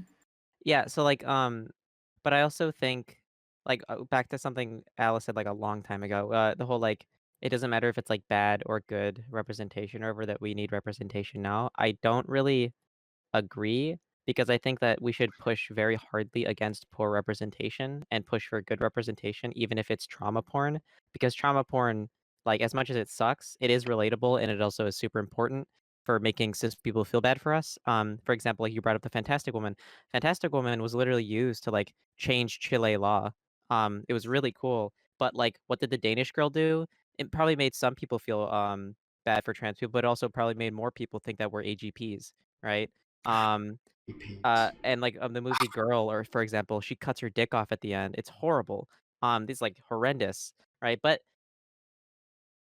like, you can have something that's about suffering, but also have it be positive, big, like, and after the suffering has been dealt with, can go on to the normal stuff. For example, there's a character named Nyanal who is, I forgot their superhero name in Supergirl, but they're a character in Supergirl who's a trans woman, and their introduction story is about them being trans because like their power is passed down from their grandmother to like a girl in the family, and she has like a cis sister who like treats her like, oh, you're not a real woman, I deserve this power or whatever, and she gets the power in the end, affirming her gender, that she is a woman or whatever, and like she deals with transphobia. But for the rest of the show, it's just like she's just trans, and like she just like is a character, right? So like you can still have the trauma porn to like tell people who are watching the media who aren't trans, like, this is what trans people go through, and then framing it in a way that is explicitly, this is bad and you should feel bad, right? And then affirming it, and then normalizing them, right? So like stuff like the AGP stuff, all that stuff should What be does like AGP mean? proactively AGP. Oh God. autogynephilia. So, So like there's this idea that people think that trans people are like autogynephiles, where they oh, are like they fetishize the idea of being a woman, even oh. though cis women have the same levels of Oh, like being turned on by the fact that they're women. So it's the idea that like trans women are sick, whatever, gross, like fetishists, which is just like not true. Okay. So like putting that in media is not a good look, especially when the movie The Danish Girl is like completely historically inaccurate. Mhm. Okay. So let's go to Marcy, 9, Tiffany, and Tina. Really quick on the subject of autogynephilia, right? So the root of that study, this is just for Prime's benefit. There was a study done on trans women that was like, there were questions like, do you ever like masturbate while you look at yourself? Do you ever this, or do you ever like touch yourself? What all of that stuff, the grisly details. And a lot of the answers were yes, right? But they didn't give the survey to any cis women. So a couple years later, it was given to cis women, and it was just found that like basically all women have autogynephilia. And I personally take the extremist stance. I think you should be an autogynephile if you're a woman. You should love the idea of yourself as a woman, or else why are you a woman? Maybe think about that. Maybe you're not. Okay, that's my stance on that, right? So to what you were saying earlier, theoretically, right, because Hollywood does tend to galvanize kind of people who fit into traditional beauty standards, right, whether they be trans or cis. If we were to have a trans sitcom with all trans characters in the main cast who all passed to the degree that you, Prime, couldn't clock them on the first viewing, right? That is not my ideal trans sitcom. I would like there to be more realistic looking trans people, because a lot of trans people, we pass, but we don't look like supermodels, and I think that that's important, right? There's a lot of very average looking trans people, go figure, we're people. There's a lot of very average looking cis people, right? But even in this scenario where they're all like bombshell, like Hunter Schafer, Hari Neff types, right? I think that my ideal trans sitcom would still make mention of the fact that they are trans, right? Like they would still deal with the kind of life situations that trans women find themselves in, but it wouldn't be a cavalcade of suffering, right? It wouldn't be a show where the entire premise is that they're trans and everything they deal with is because they're trans, right? They take their estrogen, they go to their doctors, they go and they get their procedures done, and they have awkward conversations with men on dates, maybe.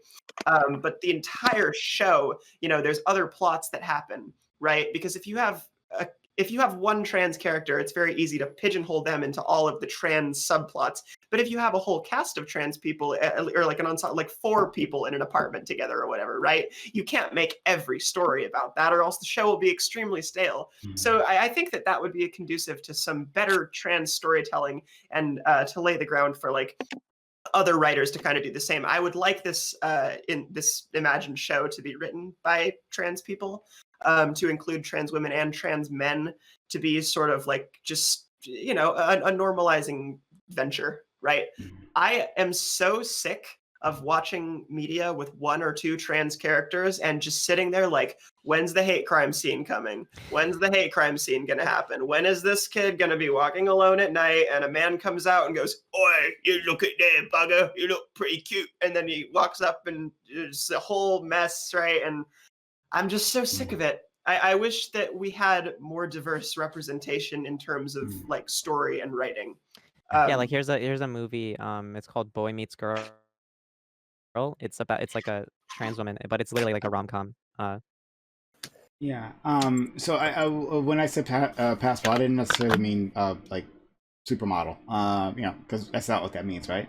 But I hear you. Like that's a lot of trans women tend to conflate the idea of passing with the idea of fitting into conventional beauty standards. But I think it was Liz Sedosia and I had a whole conversation about how like a lot of trans women who pass don't fit into conventional beauty standards, and a lot of trans women who do fit those standards still have very outwardly masculine features and are sometimes more attractive for those features. So it's a mixed bag, like it is with all people, but we tend to internalize that not passing makes us ugly. So that is more of an issue for like, okay, right? So when I see a trans woman in a piece of media who looks like a supermodel, it reflects badly on the way I see myself, right? Yeah. Okay. So, and I Fair think that's a enough. very common thing in trans people I've talked to. Okay, all right. Yeah, I wasn't aware of that. That makes sense. Well, it's like when it's really quick. It's like when cis women see like stick thin models in magazines. Yeah, lower right? self-esteem and stuff. Yeah. Yeah. It's just the same idea. And quickly, I would also now I'm curious as to how many men masturbate in front of a mirror or something. I've never done that. It doesn't sound appealing. American Psycho. Yeah. What do you think decorating is? It's not something I would.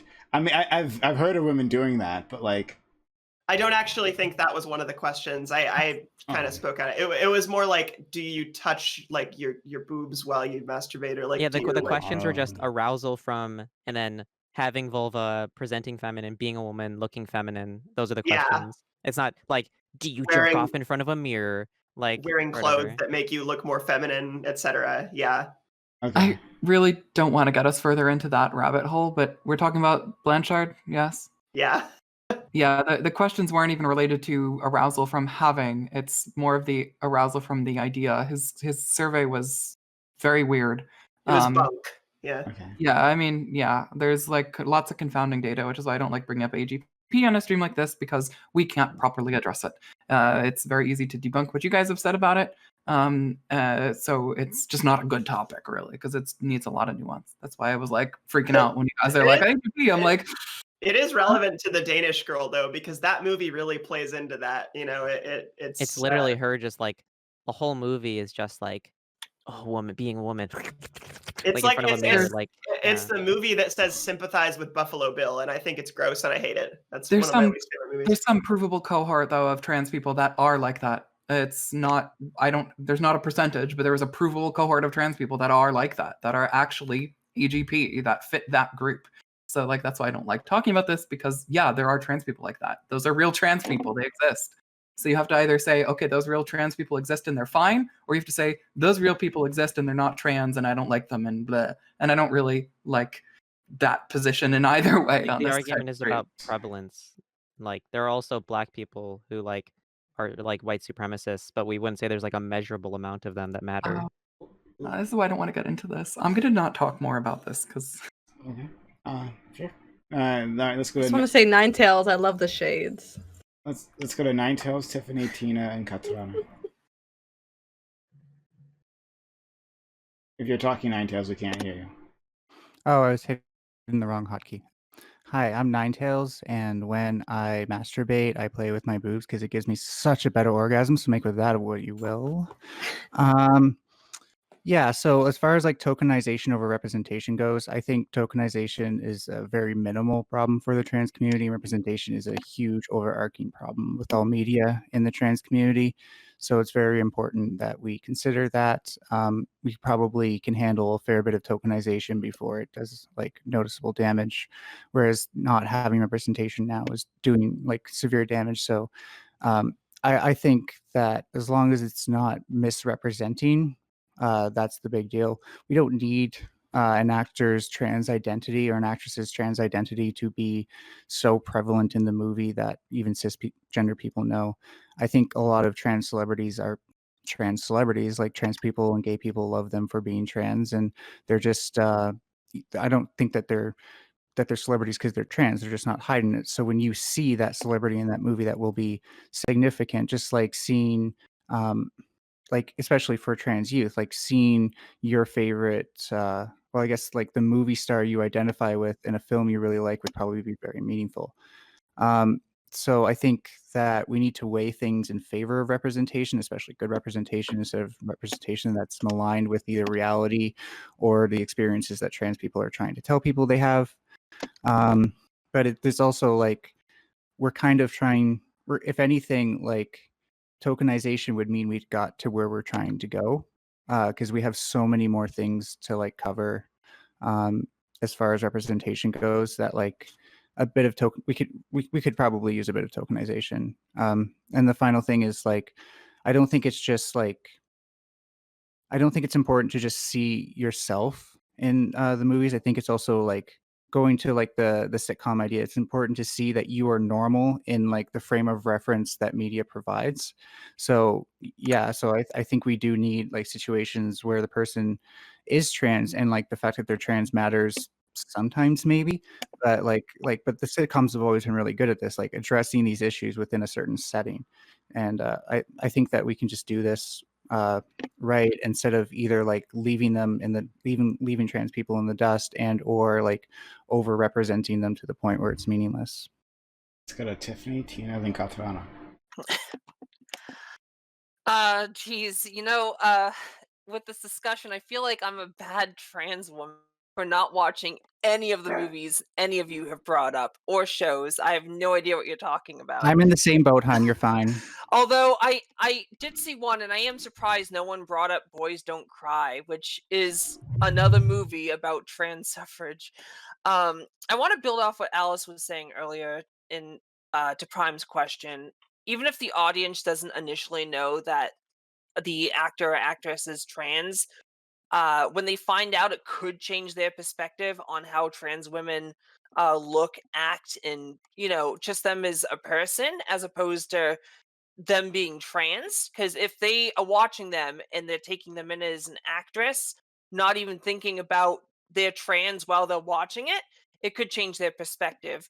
Additionally, even if the audience doesn't know if an actress or actor is trans, they're still getting hired for these roles, which to me shows that we're being integrated more, which is overall great representation.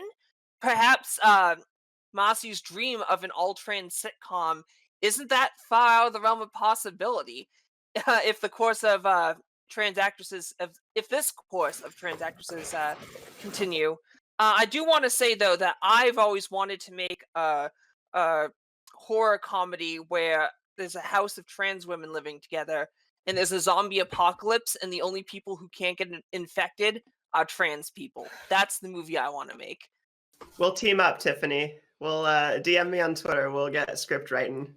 Do you follow me? You should follow me on Twitter. I'll follow Yeah, you. we follow each other. So let's yeah, go. awesome. Yeah, let's make this happen. I realized that was probably a joke, but in case of the off chance it's not actually a right comedy, Let's go to. So get me in on that shit. Let's go to Tina, Katrana, Marcy, then Ninetales. I was just gonna say there's ways to show that you don't have to outwardly say that, oh, this is I'm a trans person. There's ways, I'm sure there's jokes or comments or conversations that can be had to subtly signify that, because that's anything that's within the trans experience, that can happen within the sitcom or anything along those lines, like even something in the background can be a slight signifier. And it's also just good writing too, outside of the fact that you don't want to you don't want to be obvious about it. So like little conversations or items in the background, or even actions, even personal actions, I'm sure can be good indicators. Katarama?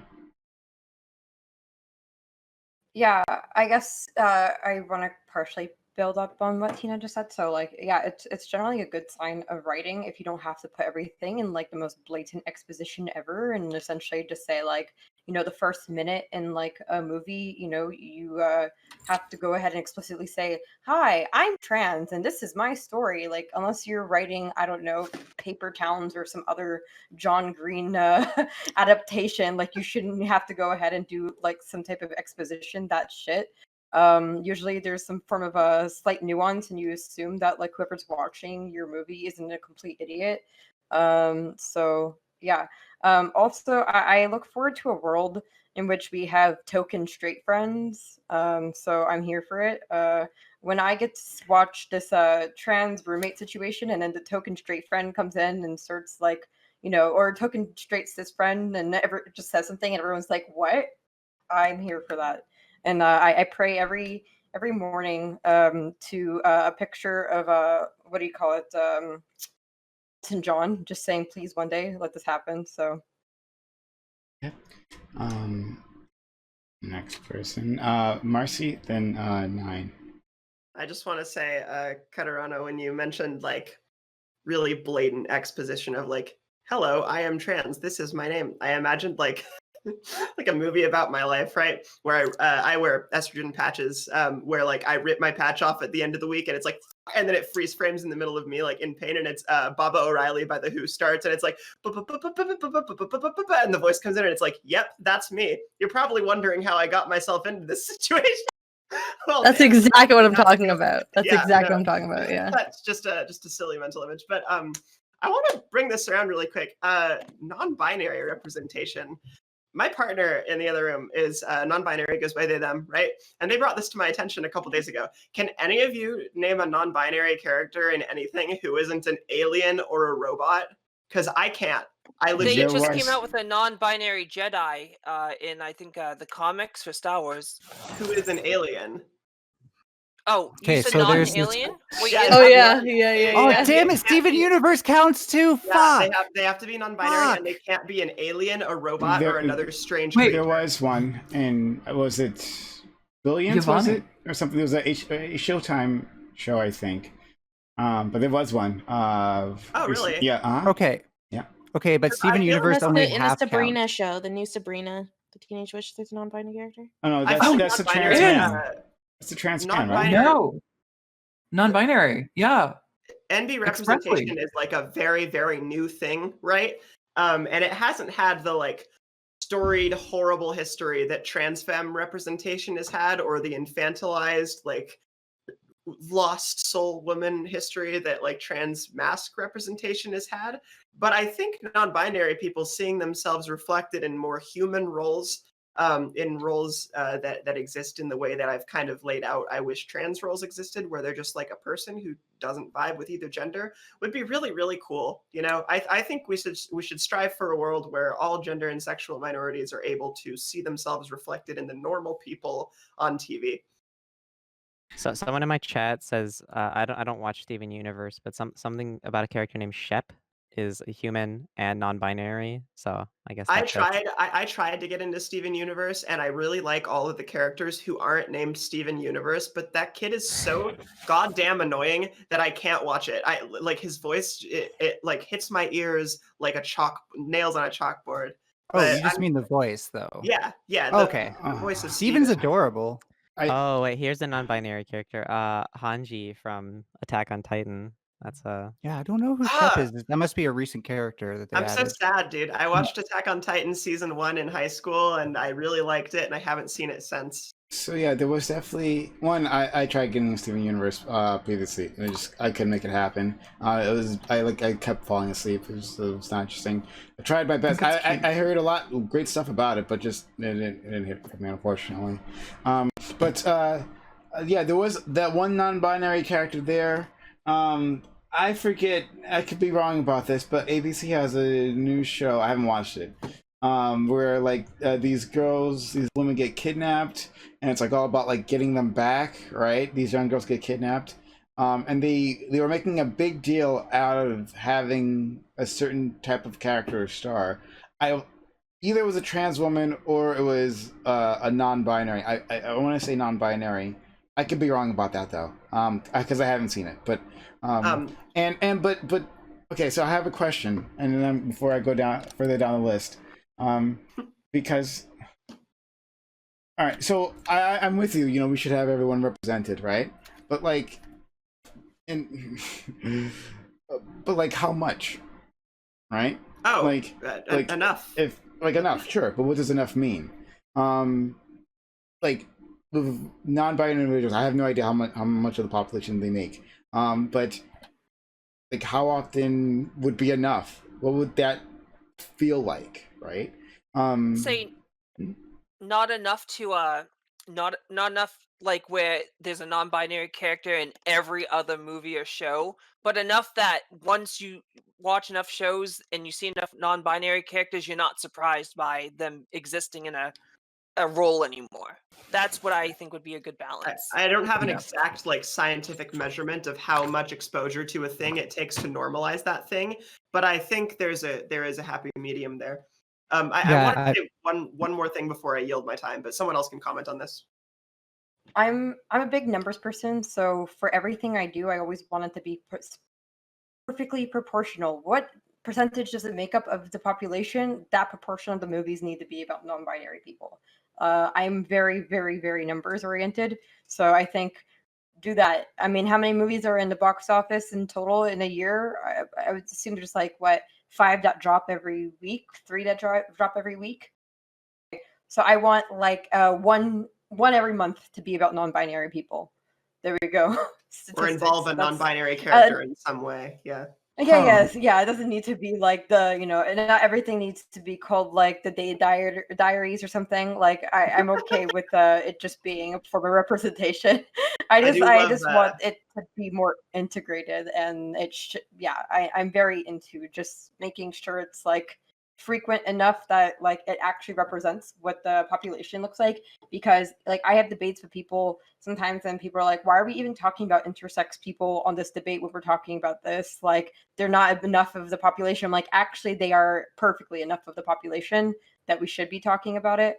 So yeah, I want it to be like really analogous to what the population looks like, so people can actually realize how much like their policies are really hurting people. So if you see like every month there is something about trans people, you're gonna be like, oh holy shit, I'm hurting somebody once a month.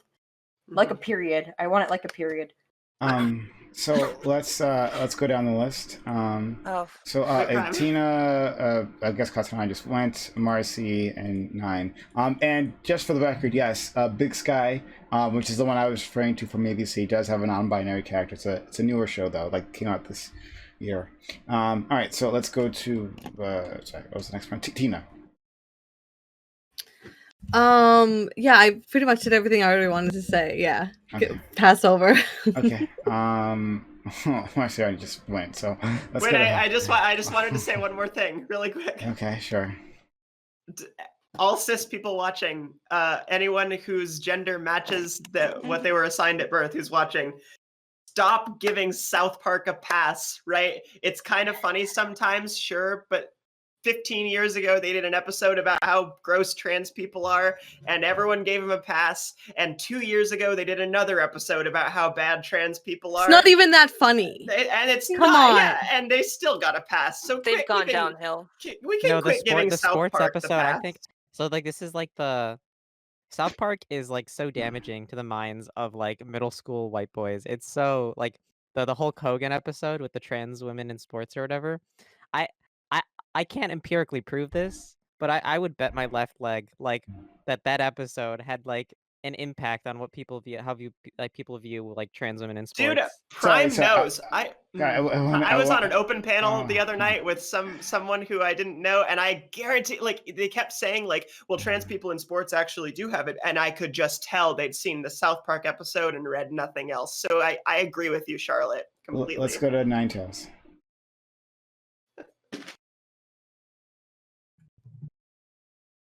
Okay, sorry, I just wanted to make sure I wasn't muted while I was moving my mic. Yeah, what was I gonna say? As for Prime's question, ooh, that is really in my face. As for Prime's question, I would say that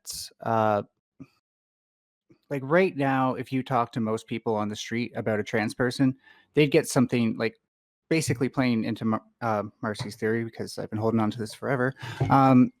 You would probably meet a lot of people with incorrect or negative assumptions about trans people. And I would even say that South Park inhibited my ability to think of myself as a woman and feel safe, because when I specifically went from like I don't like not thinking about my gender as a child to giving a shit about making sure everyone knows I'm a boy, was in an all boys group home where people would literally target me. Like I'm basically on the second or third day I moved into this group home.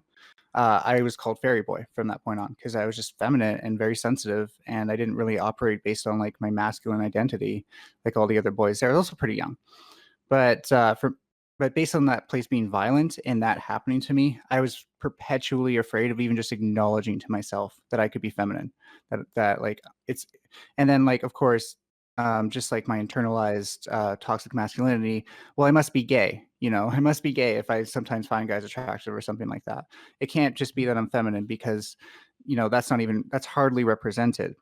And what really broke that, what the thing that actually broke that, because of how often trans people are also represented, because they can be unsightly, according to how the media tries to represent them. And I'm trying to be very sensitive and not saying that trans people are unsightly, but the media represents them that way. I'm a very vain person. I'm just going to tell you this much, and I definitely was afraid that I couldn't be beautiful, and it was seeing Natalie Wynn from ContraPoints, and I don't like every single video she's made, and she's not a perfect individual, but I think she's great.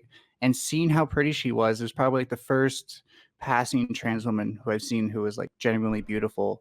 It just broke me down. From that point forward, I could no longer tell myself like, that this other side of me wasn't something I could pursue. I now knew that it wouldn't be a loss that way. And that's what I think is like huge about representation, is that it also like rationalizes what does and doesn't change. Whereas like in the minds of a lot of people, there's a lot of misconceptions about like, them becoming like some sort of Frankenstein monster or something. I don't know.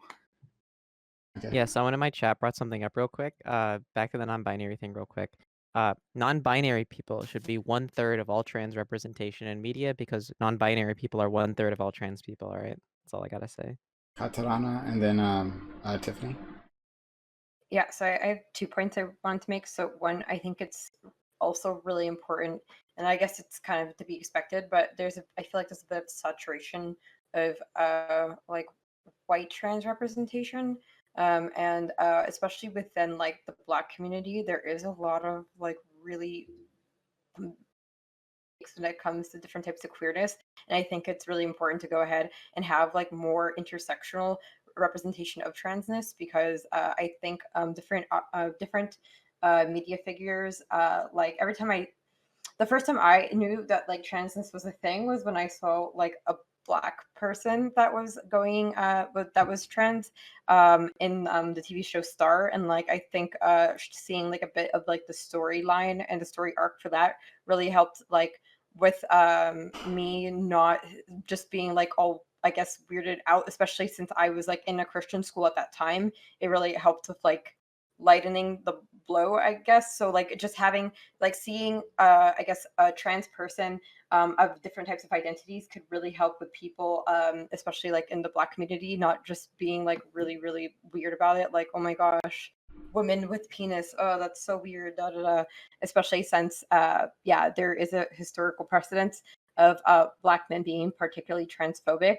And also, I think it's really important when we are going ahead and choosing traditionally attractive trans women in representation, that we do also go for a good like a good spectrum of body types, just because I have heard like a lot of cis women, not saying that we should kowtow to everybody's like shit takes, but I have heard a lot of cis women like complain about like, why does Nikita Dragon's body look like that? That doesn't, no. Why is her tits bigger than mine? And then why are her hips there? Like, and all that stuff.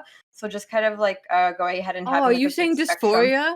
Are you talking about dysphoria with cis Mixture of women too? dysphoria and people like Yeah. partially being like, oh, they're further propagating like over sexualization of like women by having such sexualized like figures, and like, I'm not saying that's necessarily good, but just showing that like, hey, not every trans woman you're gonna see is gonna be like the world's most bodacious fucking curvilicious woman that you'll see on the street corner, and just kind of showing like, yeah, you know, just like women come in, just like cis women come in all different types of body types, trans women will come in all different types of body types. Yeah. Let's go to Tiffany and then Marcy. Yeah, I actually agree a lot with Katarina. A lot of people forget that not just cis people, but trans people come in all shapes and sizes. You can be passable, but not be attractive, or you can be attractive and not particularly pass. It's not like a black or white thing. Just because you pass doesn't mean you're attractive, and vice versa. I feel like we should have more body types included for trans people in media at some point. The problem is trying to get people to take them seriously as actors. If you have a trans person, for example, that is a little bulkier, doesn't sound particularly feminine, doesn't pass nearly as well as they'd like, or whatever. I don't know how the audience would react to that, if they'll actually see that person as a woman, even though they are a woman in media. And that, I'm not sure if we're close to that yet. I would like to get there, and I would like to push it regardless. But I don't know. It bothers me. Also, I haven't been doing this a lot, especially since I haven't been on in a while. I know that Prime likes it when I do some memeing, and I actually made a tweet not long ago that I want to meme because I think it's hilarious. You were asking earlier, Prime, how much trans representation do I want in the media?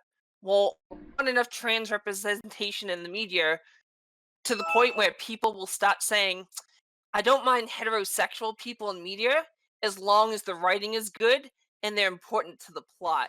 No, so Otherwise, it just seems like pandering, and it's so cringe. this is like it sucks so much, but like that's so far in the future because people haven't even stopped doing that for Black people or like minority racial minorities. Like if you look at like literally, and like if you read comics and you're like into like the comics community, literally any time like a legacy character takes like the mantle of like an iconic character and they're not like white, there's always a huge controversy.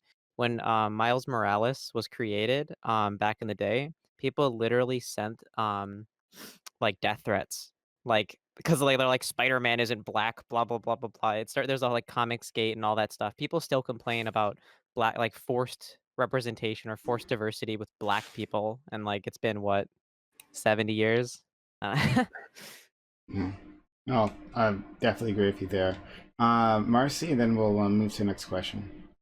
The Charlotte and Tiffany, honestly, the curious case of Star Wars: The Last Jedi, a movie Oh my God.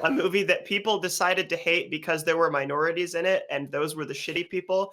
And then other people got the idea that it was a bad movie, but didn't 100% know why. And now the prevailing narrative is that it's a bad movie, and nobody can fucking tell you why unless they're like either a critic or they're just being openly like, I thought it was pandering to the SJWs. Like Also, you got to remember that almost all the villains in the new Star Wars movies were They're all white. white. Yeah.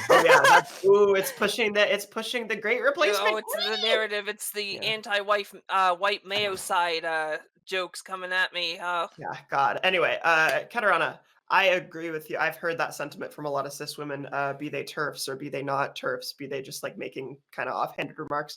To them, I would say, look at the cis women that are put in those modeling positions, and you won't see much difference. Nikita Dragon, I think that it's a pretty transphobic stigma to be like, well, she looks too much like her hips are better than mine, her butt's better than mine, but like, there are plenty of cis models who have those things too. And just because she was declared male at birth, doesn't necessarily mean that she's any more fake than a cis model who's had a bunch of plastic surgery. Not that I think plastic surgery makes you fake, but I mean, if that's the standard you're going by, I think that should apply equally to trans and cis women who kind of have those features, And I don't think you were saying anything to the contrary of that, but that's my response when I hear people say that. On the other hand, though, I have met a lot of cis straight guys who are like, I'll respect your pronouns if you look like a woman, but if you don't, I can't be held to account for that. And I think that's shitty. And I think that people like Blair White really push that. And I think people who are lucky enough to pass and have had surgeries or like intensive kind of work done or been on hormones for that kind of 7-year threshold, or early transitioners or whatever, sometimes get it in their heads that to matter and to pass and to be like accepted by cis people, they have to step on the heads and necks of other trans people and use them like a ladder with rungs to the top, And I think that kind of thing has pervaded cis people. I don't think we can trust cis people with that personally. I think we should focus more on kind of showing that there is a broad spectrum of different body types and facial types, and kind of like, trans people come in all shapes and sizes and colors, and there's nothing wrong with that. And I think that as much as we need to kind of show that cis people are diverse in that way, I think it's important for trans people too. A lot of fat phobia and transphobia intersect to a ridiculous degree. Any fat activists or trans activists will tell you that. Yeah, my opinion is that all characters should be trans, every single one of them, right? Oh, I'm one of those. No more cis Yeah, representation. I'm one of those people, right? Cis people have had their time, right? I'm one of those people where, like, if I like a character, I look at it and go, that character's trans. I don't care what you tell me, like, they're trans. Like, get over it. Samus Aran is trans, but that's the other thing I wanted to say is that people will like non-binary people have to reach so far for representation. My partner and I were watching Family Guy the other day because I'm a hypocrite and I watch Family Guy sometimes, and we decided that Peter Griffin is non-binary because Peter Griffin is So true, Queen. omnipresent So true. and all genders at once and all sexualities fluidly depending on the context of the joke. He's a context sensitive he they non-binary gender fluid queen. Slay. I trust you. I trust your word. I take your word for it. So true. So let's move on to topic 3. I'm gonna sneeze in a second, and it really annoys me when it's just tickling my nose and just like won't come out. It's fun. So topic 3.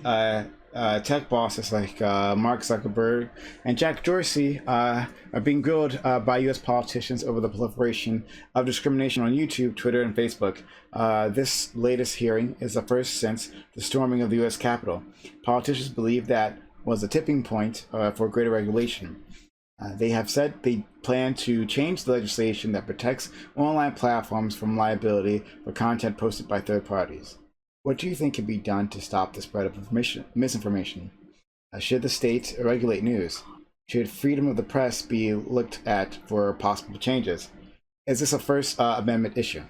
All right, and thank you. A shout out to Samantha, Samantha Banana, for being so kind to help us with these questions. So just wanted to make sure she gets a little shine there. But anyway, yeah. So tech CEOs being grilled by Congress. Talking about like misinformation and the effects of that, being like, hey, a riot, So what do you think should be done? All right, so Alice. Sure. So this question has like a few parts of it. Should the state regulate news? So, YouTube, Twitter, Facebook, are those news? Those aren't news. Those are like aggregation at best, right? This is not about regulating news. This is about regulating the spread of information. The first thing, should freedom of press be looked at for possible changes? No. Again, this is not about freedom of press. Facebook is not the press. YouTube is not the press. Twitter is not the press. This is not about a freedom of press. This is not about free speech. This is not about anything like that. This is about whether we have misinformation being spread via these platforms, being encouraged by these platforms. For instance, YouTube, all these social media, have this effect where people will fall deeper into the rabbit hole that they get into. So, like, if you start getting into weird shit on YouTube, you're going to see more of that weird shit because the algorithm that Google uses encourages that. It encourages engagement, and if you're going to engage with some weird shit, they're going to throw more of it at you. And so the question is not really about whether we need to stop news outlets from posting weird shit. We need to change how YouTube, Twitter, Facebook, how they actually reward engagement and not encourage people to go into this like white supremacist rabbit hole or like this racist rabbit hole or this turf rabbit hole or whatever. Because that's what happens. Essentially, the leftist echo chamber that keeps getting thrown at people, that doesn't exist. But the YouTube white supremacist echo chamber does exist. We need to regulate that. Absolutely, we need to figure out a way to solve that. There's YouTube tries its best. There are algorithms in place that attempt to spread more information out. If you're going deep into white supremacy, YouTube tries to show you other stuff now. That conflicts with that viewpoint. They've targeted some stuff. I've got a cool a cool interview with a guy about that that I can't remember offhand because I didn't prepare for this question. But essentially, like, that's what we need to focus on is avoid those rabbit holes, avoid the essentially like extremist echo chambers that you end up with on these social media sites because of how the algorithms that back these work. They want to encourage engagement, and boy, is that engaging to go read about flat Earth on Facebook. So, it'd be great if Pornhub's algorithm was the same as YouTube's algorithm. When I'm into feel like looking at some weird shit, like leading me down that rabbit hole. Just take me by the hand and let's go down that path. But no. What an example, Prime. I think it's a good example. I think that was the best analogy I could have made right there. I think it was dry very boy highly and appropriate. properly moisturized girl. Okay. Exactly. That's what I'm looking for. And that's what I want to find. I want to see more of that stuff, right? That is a really good way to moisturize. I've done it. Maybe Oh, a way to get unstuck is to moisturize. What are you doing, Lochin, bro? Okay. Marcy. Lotion senpai, no. Oh, Marcy, save us all. Oh, cool. I'm glad to be the savior here. So, okay. My take on this has changed quite a bit from about a year ago, right? The alt-right rabbit hole is a very real thing. We all know about it on YouTube, right? I find that because of the sheer volume of right-wing content that's pumped out there, and because of the kind of collaboration between these people, and because of keywords in the names and things like that, the algorithm picks up on this, right? So you watch a video by PewDiePie, right? And the kind of people who watch PewDiePie probably watch some more normie tier content, right? So maybe you find from there you're directed to an episode of the Joe Rogan podcast experience. And then you watch more Joe Rogan, right? You become a Joe Rogan fan. And then you see the one with Jordan Peterson. And then Jordan Peterson, it turns on, went on Dave Rubin. And so then you're on Dave Rubin's side of YouTube. And then you become acquainted with Tucker Carlson. So then you're on Steven Crowder. So then you're on Steven Crowder's side of YouTube. And then you fall deeper and deeper into this. And we all know that happens. I would argue the reason the left can't properly weaponize this is because they all fucking hate each other and they don't collaborate in this way, right? This is why I think that, people will say Vosh good because Vosh de-radicalized Nazis. And I think that's a valid argument, but I would argue Vosh good because Vosh feeds into the content algorithm in a way that people will find more left-wing content by themselves. I think that more of that is actually a good thing. I think there should be a way to kind of get people invested in like liberal or left of center politics in the same way that there is to get people invested in right of center politics. So that's how I feel about YouTube. Facebook and Twitter are a whole nother creature, right? Facebook and Twitter will show you more of what you're doing. So I think that the way to address these things, a year ago, if you went back in time, Marcy would have said, well, I just think that, we need to encourage responsible platforming and put up warnings when a video is wrong, right? They did that for COVID denial, and they did that for election fuckery, and it didn't work. People see the warnings and they think, the Jews have infested this website. Grr, time to move to a further right platform. So I think that the proper way to handle this is to just start fucking banning bad faith actors. Start banning people who disseminate information that is like knowingly wrong. Start banning people who repeatedly do this shit after warning, after warning, after warning.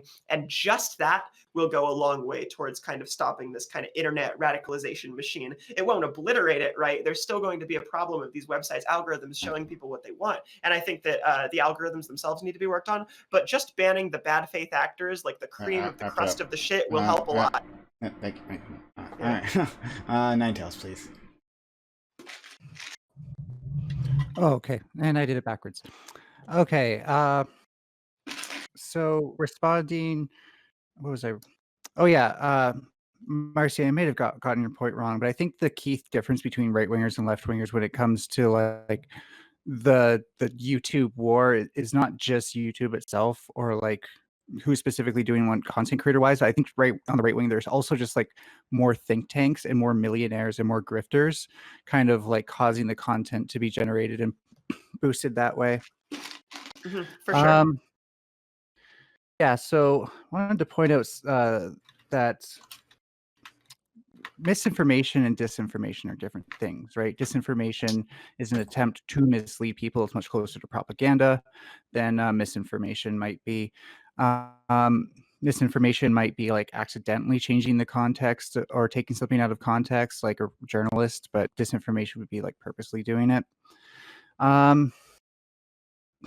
What we want people to have is essentially something that's called in psychology that's attention vigilance. It's the likelihood of someone to trust information we want them to have less. No, I wrote my notes wrong. It's the likelihood that somebody will criticize information that's presented to them. That's attention vigilance, and we want people to do that. I think people tend to feel very complacent on certain platforms. So somewhere like Facebook, where you have your friends and your family sharing information with you, you're probably going to have less attention vigilance than not. And I believe the video I watched said this, and I think they linked to a source, but I didn't check out the source. It's important to remember that like people tend to fall into black and white thinking habits, not just because like they're dumb or anything like that, but literally the brain prefers this when like storing memories and trying to recall stuff. Whereas like nuanced thinking and stuff like that also just takes like inherently more research, and you might actually have to go to more sources to get the nuanced take.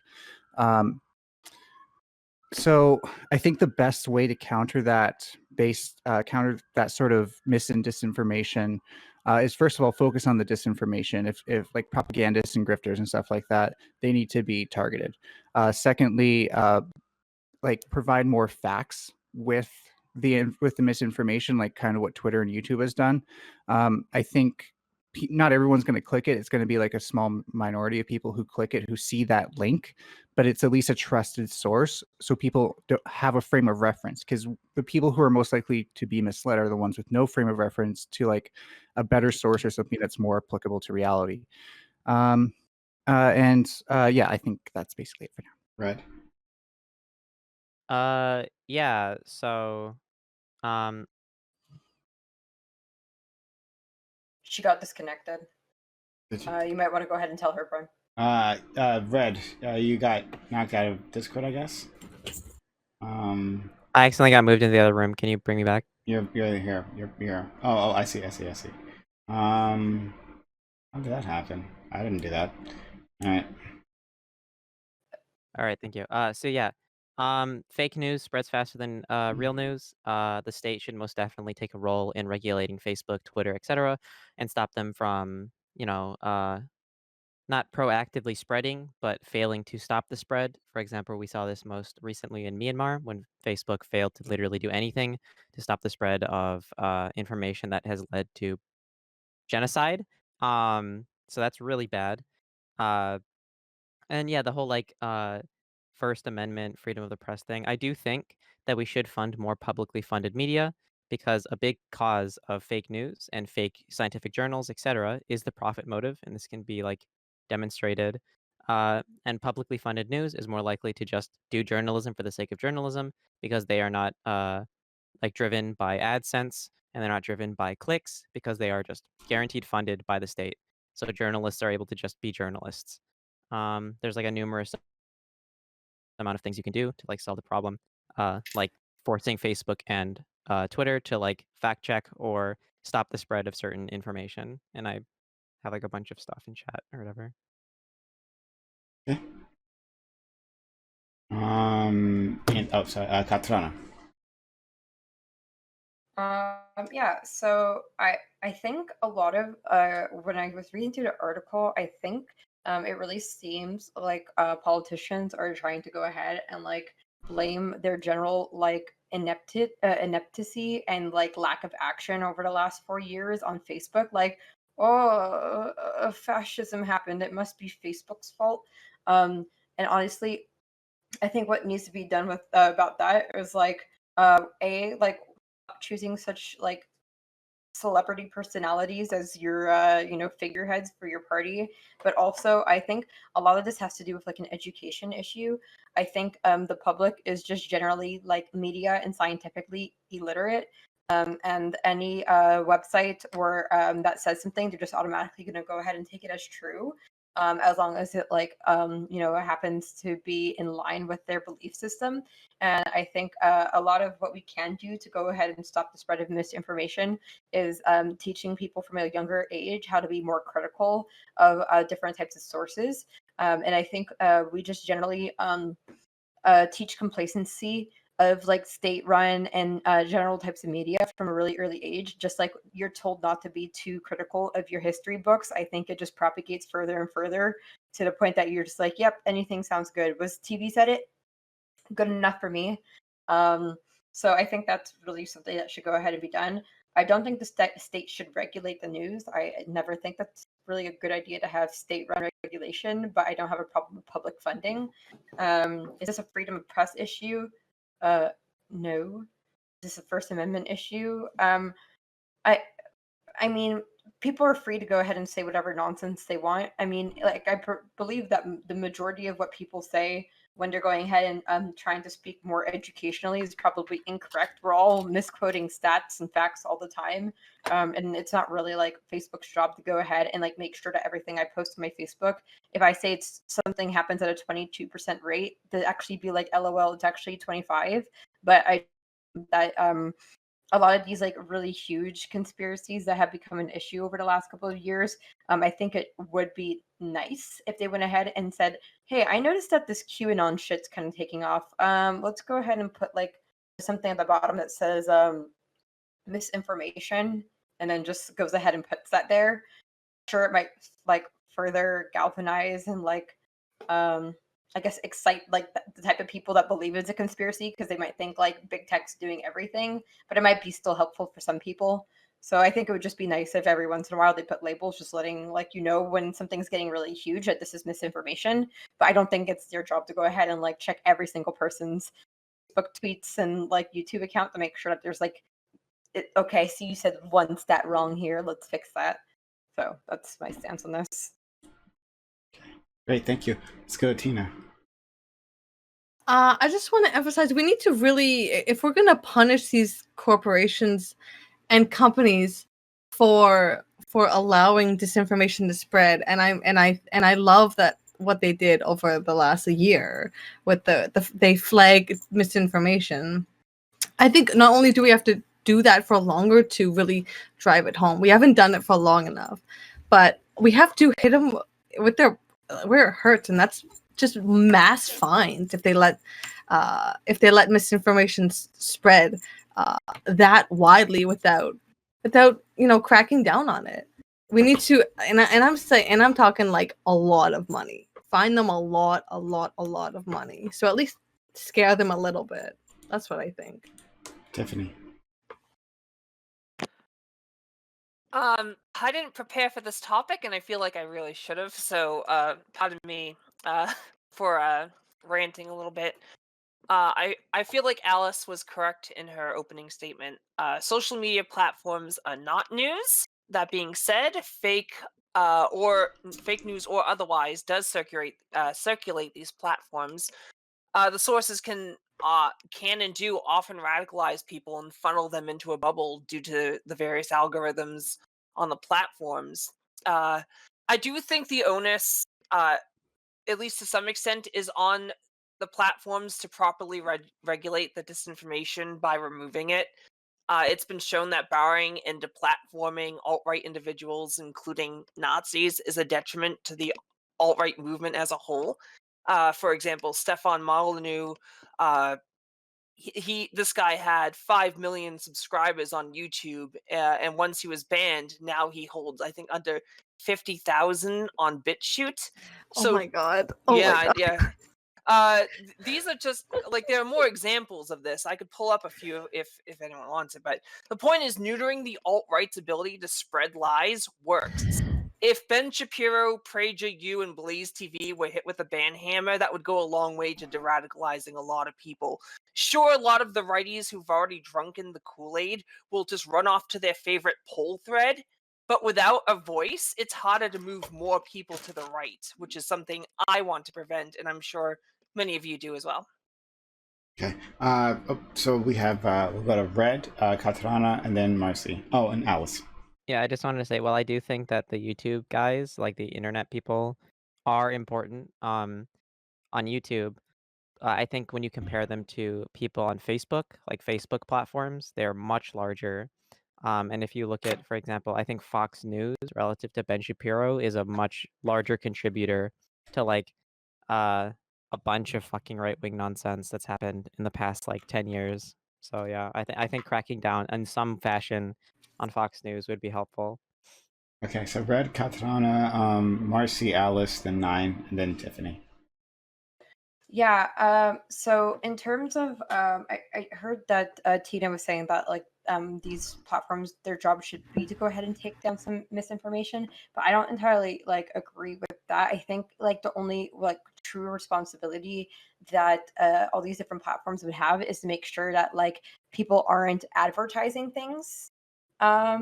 People aren't going ahead and advertising things that are misinformation, since like that they actually have a proper vetting system to like look at your ad to make sure that like there isn't nonsense in there. Like I can't just go ahead and like put a porn ad on YouTube. So I think in the same thread, we shouldn't be like on Facebook, Twitter, on all of these, people shouldn't be able to like the platform's responsibilities to make sure people aren't spreading misinformation via ads, but it is also a lot of work for all of these different types of platforms to go ahead and like really go through and see if everybody is going like, you know, what misinformation is being spread. At what point does it become big enough that it should be within their purview? It's definitely never going to be in their full capacity to go ahead and take down every single piece of misinformation.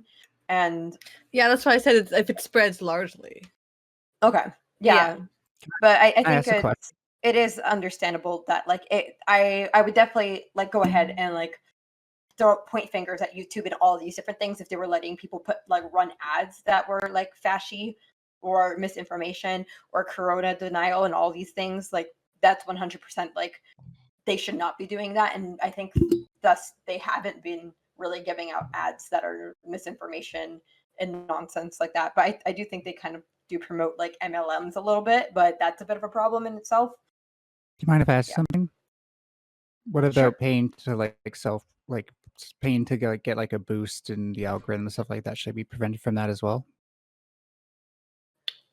Well, I mean, a lot of these algorithms are honestly pay to play. Like, why do you think that like conservatives have so much more following on their channels than like all of us, like all lefties do, For sure. because they have so much more money to go ahead and like propagate their mission. I mean, is that good? No, but like, hey, YouTube wants their money, man, so they don't care. They'll promote Candace Owens every week to me if that's what it takes to go ahead and make $1. So That is why I said hit them where it hurts, and their pockets. So Mass fines. let's go to you want mass fines for fake news? Yeah. For allowing that, yeah. Oh man. Oh, okay, we'll come back to that. So let's go to Marcy.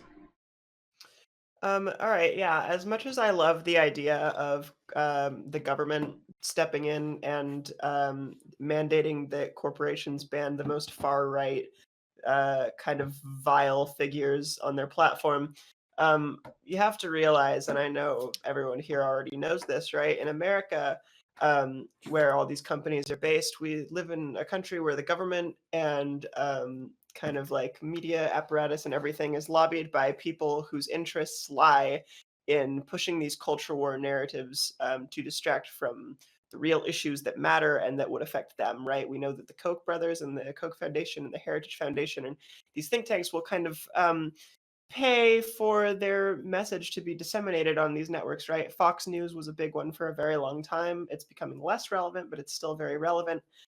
People like Ben Shapiro, people like Steven Crowder, I think these people act in bad faith, right? They know what they're saying is wrong, and they know they're saying it because they've been told to say it.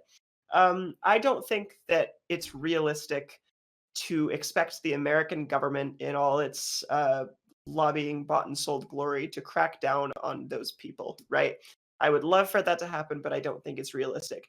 I do, however, think it's realistic for platforms to kind of solidify their terms of service in a way that squeezes out the bad faith actors. And I would love it if that would happen, right? I don't think we're going to get anywhere with broadcast journalism, traditional TV, anything like that. But I think social media companies, as a private industry, should be pressured to act against the types of people who spread these narratives that hurt so many people, that resulted in the January 6th attack and that will continue to result in violence and death and destruction. Bad things, bad. I think that it shouldn't fall in the government because I don't think we can trust a fundamentally bought by right-wing actors government to crack down on right-wing actors. Let's go to Alice. Yeah. So I've been yelling at my audience about this. Essentially, I think I'm a little confused here because like some of and I think I didn't bring this up very well.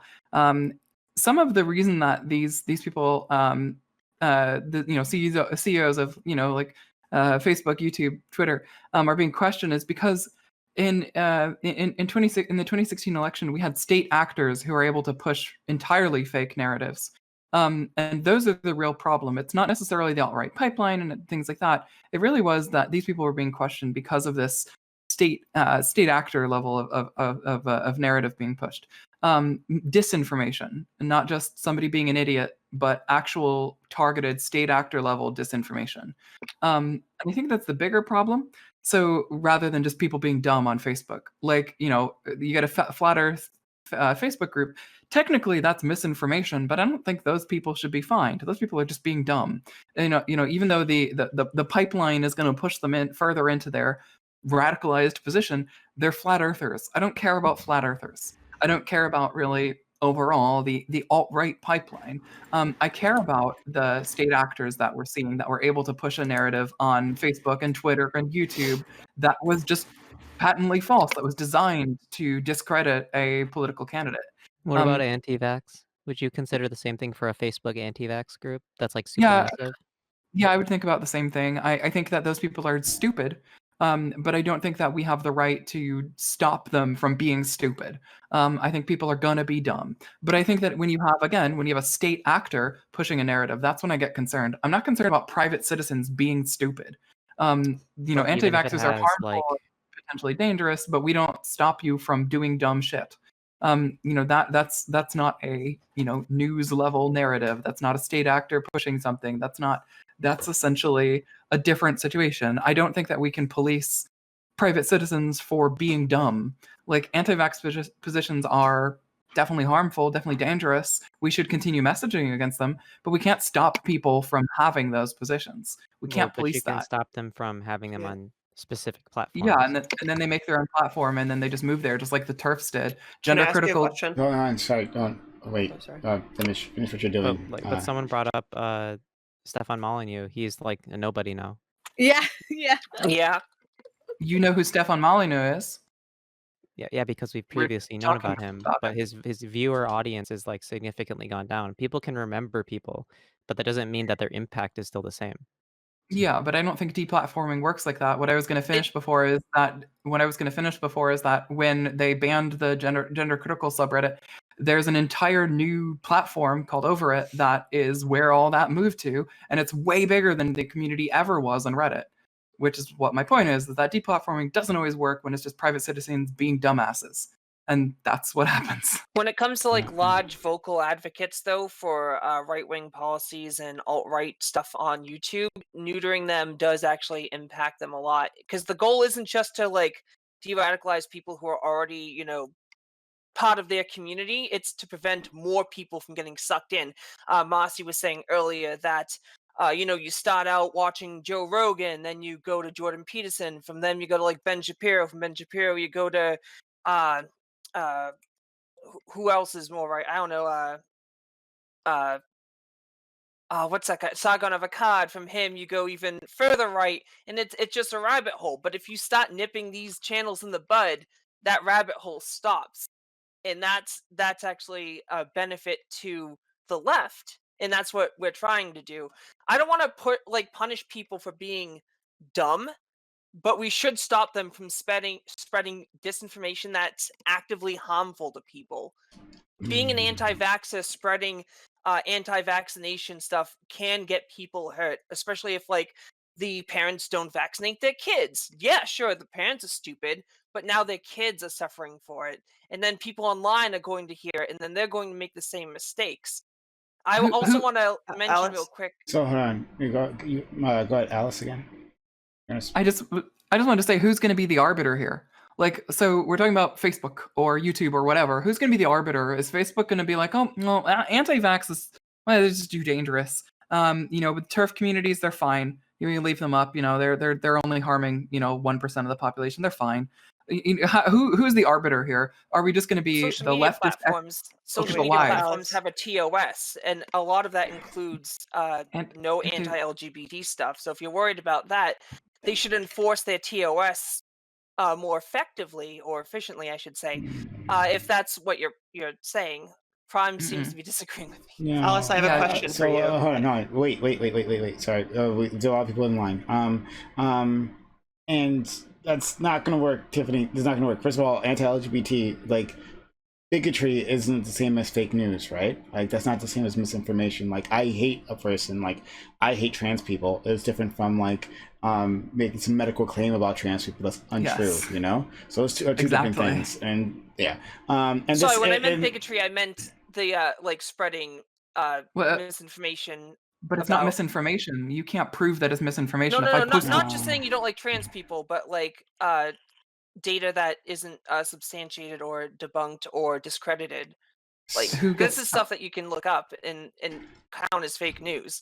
Like, I just got in a debate with John Doyle, and he tried using the Heritage Foundation as the source, and the source no longer existed, and the guy who wrote the book, I can't remember his name, I'm sorry, not only had his book pulled from the shelves, but was discredited. So that would be considered not reliable news.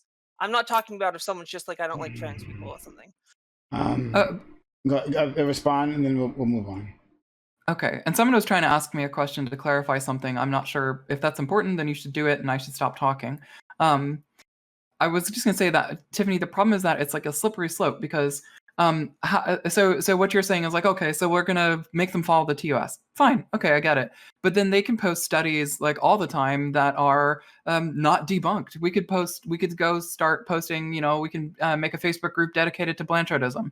Blanchardism is something that's still academically disputed, right? It's not. There's no evidence that says it's absolutely not true. There's no evidence that says it absolutely is true. It's still a discussion point, regardless of us not wanting it to be. It still is.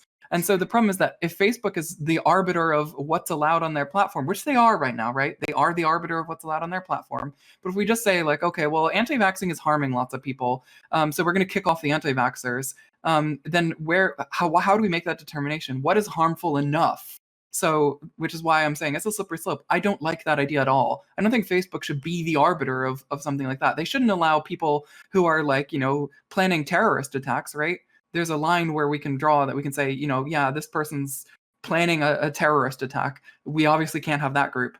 We should be able to do that. But we can't really stop people from sharing something like an opinion on vaccines. Even if their opinion is stupid, it's just not really. So we'll go to Ninetales, Katarana, Marcy, then back to Tiffany if she wants. Thank you. I definitely got to grab my notepad. Yeah, as far as like getting rid of versus like challenging information, I think propaganda is more hurt because of their ability to weaponize being canceled or whatever. Propaganda is more hurt by having like a reasonable voice within the vicinity. Now, key thing is within the vicinity. So I'm not talking about Steven Crowder just being on YouTube and someone else having their own YouTube channel. I'm talking about YouTube putting the argument into the related video sections or something active, not passive. YouTube did something like this recently where they like under like if a video mentions the word climate change, it will like put the Wikipedia page to climate change underneath the video. Yeah, all sorts of things. Sorry, I've become reliant on my notes already. I don't think we can disincentivize people from spreading misinformation and disinformation as easily. I don't think we can incentivize people to like promote positive information as easily as we can disincentivize them from providing misinformation. We can, I think we can give. I do agree with the idea of giving, like if we had like a government board that dealt with like making sure communications were fair and reliable, because I do think Facebook counts as a news source because people are using it for news and people are using it to spread news. So there is news distribution going on there. And so I think that they should be held reliable if they're not providing a countable narrative. But I also think content creators can be incentivized to provide like the right information. And there are ways that we can incentivize factual information. In general, God damn it. I'm sorry. I had one last point about the thing we were talking about, but I never got around to writing that down. So now I actually forgot that, even though we were just talking about it. I'm sure it'll come back to you. If it does, we'll come back. All right, Katarana.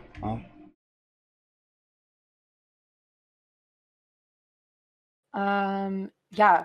So I was just gonna say that it kind of seems weird to go ahead and entirely leave it up to all these different platforms to decide at what point something becomes like truly harmful, like with the whole like should we take down anti-vaxxers, should we take down flat earthers, because at some point there's also different types of platforms that are not more liberal leaning, like if we have to go ahead and decide do we take down misinformation, could Parler, if it was still completely operating, take down things that I put about why trans people deserve rights because they can say it's misinformation. The stats that I'm using are not from real sources. So I don't know. It's just kind of it kind of seems weird to put like all that power into different types of social media's hands to decide at what point is it truly now like harmful, unless it's like empirically harmful, such as, guys, do you want to meet up at like town hall and like kidnap the governor today? Like that's pretty empirically harmful, but I don't really want to give social media any form of additional leeway outside of things that are like pretty explicitly an issue. Okay. So, before we continue, I just wanted to really missed this point. With Tina, your whole thing about like mass fines for fake news. This is what basically Alice was trying to get to. Like, who decides what's like fake news, right? And then I said for massively, I specifically emphasized massively harmful stuff like the January 6th riot, which caused a lot of damage, and anything that causes a lot of harmful actions can like we have no problem finding BP oil for oil spills, and I wish we would treat that kind of harm in the exact same way But speech is not the as same.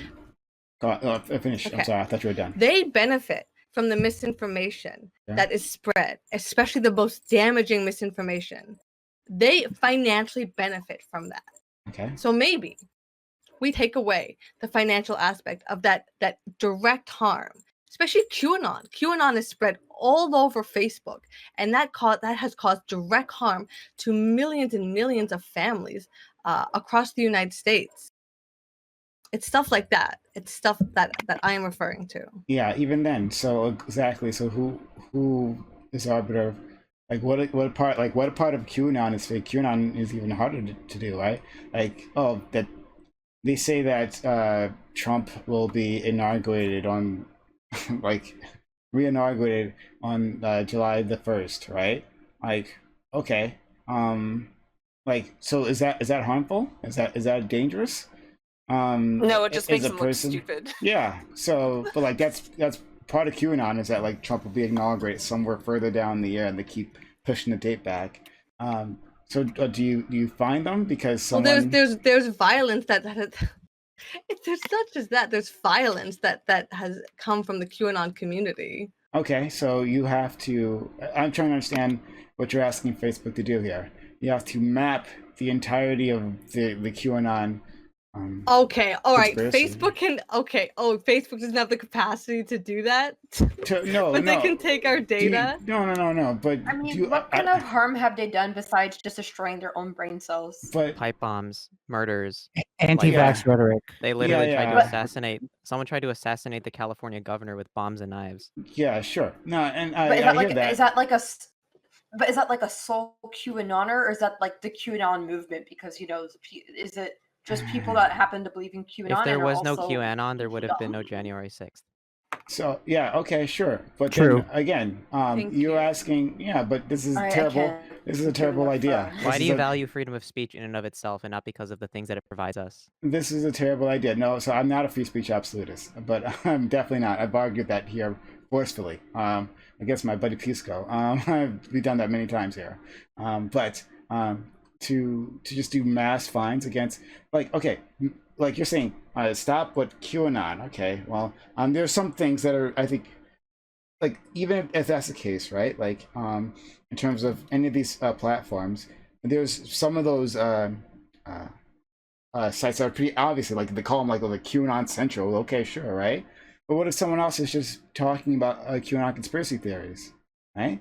And they put that on Facebook. Is that in itself? Is that a fine? Is that causing direct harm? Is it? You're telling How me. about instead of a Hold on, fine, just Yeah, say it's I'm not allowed? Hold on, hold on one second. I'm trying to get to someplace. Tina, should that? I mean, this is your idea, so I'm just trying to explore this idea. Yes. Okay. Okay. All right. So So people who are talking about causing harm on January 6th. I don't know how else I can make myself No, clear to be not harm, not completely causing honest. harm. No. See, you're going too far. No, with no, this. yeah, that's what I'm emphasizing. No, yeah. but no. You're trying to make a clear delineation that, like, oh, well, this speech clearly causes harm, and then maybe there's some other speech that doesn't. But I'm saying this is a spectrum, right? And so This like is just a continuum fallacy. but it is a spectrum. Like, not all speech can directly be pointed to as harmful or causing violence, right? So, like, if someone's actively calling for violence, well, that's already banned, right? So that's already a thing. So okay, that's already done. But then what else? All right. So, like, if you're actively calling, it's like if we're going to say that let's go to the Capitol and then overthrow it and kill some senators, okay, it's already banned. But then what else are you asking for? But that's what they. Wait, what? They Come on. literally have done that on platform. What Prime is asking you is if someone is on Facebook and they type in, I believe in QAnon, I think QAnon is really cool, but they're not threatening anyone and they're not doing anything else other than that, should that person incur a fine or should Facebook incur a It fine doesn't for a sound like person they're causing posting that? direct harm or wanting to kill anyone. Okay. Prime is right. It's a spectrum, and we should work within that spectrum. There are different levels of severity to every group that, like in anti-vaxxers included. There are some that just say, hey, you know, I don't really trust vaccinations, they shouldn't be banned or anything like that. But then there are people who actively get their children hurt or harmed because of that. I think it's a complicated subject, and we have to work within the realm of the spectrum Prime brought up. I don't think we should just ban willy-nilly for having an opinion, but I think if your opinion leads to harmful outcomes, whether it's direct or indirect, we should probably be careful about that. That's This is good. like, do you think climate change should like be deplatformed on stuff like Facebook and like large platforms when like this isn't just sure it is technically just someone's opinion, but it is so open and shut and like objective scientific fact that if we allow this thing to continually spread and continue to block progress on climate legislation, this is literally like an existential threat to the planet. So like sure, you're protecting free speech by allowing someone to do this, but we all fucking die. Like So, GG. Okay. Let's go to. I can come back to you there. You want me to answer? Sorry, are you asking me? Are you asking me to answer that question? Just asking like everyone, like okay. who is like thinks that we shouldn't do anything That except just you should. So, say what's the we're remedy? say What are you asking for to be done? Then there needs to be some sort of proactive like effort on for someone, whether it's the platform itself, the state forcing the platform to do that, because as I've posted in chat and in whatever, fake news spreads faster, like disinformation spreads faster than like not disinformation. Like, so you can't just combat disinformation by simply saying true things against it. So isn't So, that just a let's- kind of proof of like A, Curb since the disinformation centralization somehow. is very helpful, and A and B, like we should really be working on media education and making sure people can actually That's go ahead that's a and long-term different- solution though. Oh Yeah. yeah, and it is a long term, but like it is still like a solution that should be considered, because like we see that there's an influx of misinformation. I don't see any influxes of people saying, looks like we have a bunch of media illiterate people in our community. Perhaps we should go ahead and mitigate that by making sure the next generation of people don't believe every single thing that they hear. Let's go to. So it just seems like all these people want to blame platforms rather than fixing their education system. Let's go to Marcy, and then Tiffany, and then Nine Tails. 1,000 years ago, Katarana asked what like who the arbiter of these things would be, and if it would be fair That was for like Alice. let's say let's say like Katarana said the thing about Parler kicking her off for saying that like trans people are valid or whatever, right? You're a numbers person, Katarana, so I want to posit this to you. It's a numbers game, right? Parler will never be as big as Twitter or as big as Facebook or as big as YouTube. The right has tried time and time again to create these free speech platforms, and they never work, right? They get maybe a few like dedicated true believers on there, but they don't actually get any of the like private backing that these kind of organizations get on Twitter or Facebook, and they don't have the same reach. We know this because of Stefan Molyneux. We know this because of Milo Yiannopoulos. We know this because of a ton of people who've been banned off of other the big platforms and had to retreat into their little corner, right? Poll and Parler and all these places will never be as big as Twitter, and so them banning you for saying something based and true is not going to have the same effect as Twitter banning someone for saying something demonstrably false, right? To get at Alice really quick, I think we're having the wrong conversation right now. I think that we're focusing too much on individual private citizens who say things that are dumb. I obviously don't think Facebook and Twitter should be going through and banning every like 10 follower Andy, 10 friend Andy who says something stupid, right? But the way Facebook works is that there are pages, right? And these pages might be large or they might be kind of medium sized, but the pages will post something that is not necessarily stupid. I think that's an irresponsible word to use. Malicious, right? Knowingly wrong. backed by people who want misinformation to be in the disinformation to be in the world, not misinformation. That's a very helpful distinction. Thank you, Ninetales. Right.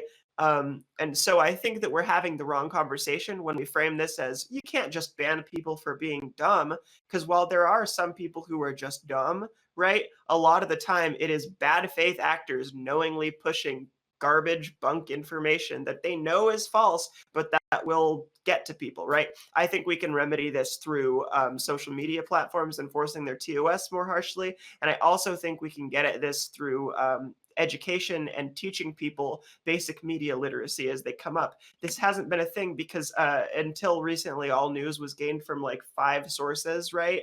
In mainstream like television and newspaper and things like that. But recently, because of the advent of social media, there's been a change in the way people consume their media and the way people like balance their media diet. So I think that schools from a very young age should be teaching people these are kind of signifiers that you might want to look further into something before believing it, right? These are maybe like clickbait or like buzzwords, things like that. And I think there should be a cultural shift towards actually researching things the moment you see them and like reading about it yourself instead of kind of just believing what you hear, right? Okay. And Alice, I saw your hand, so we'll go to Tiffany, Ninetales, then Alice. Okay. Am I up? Yep. All right, thanks.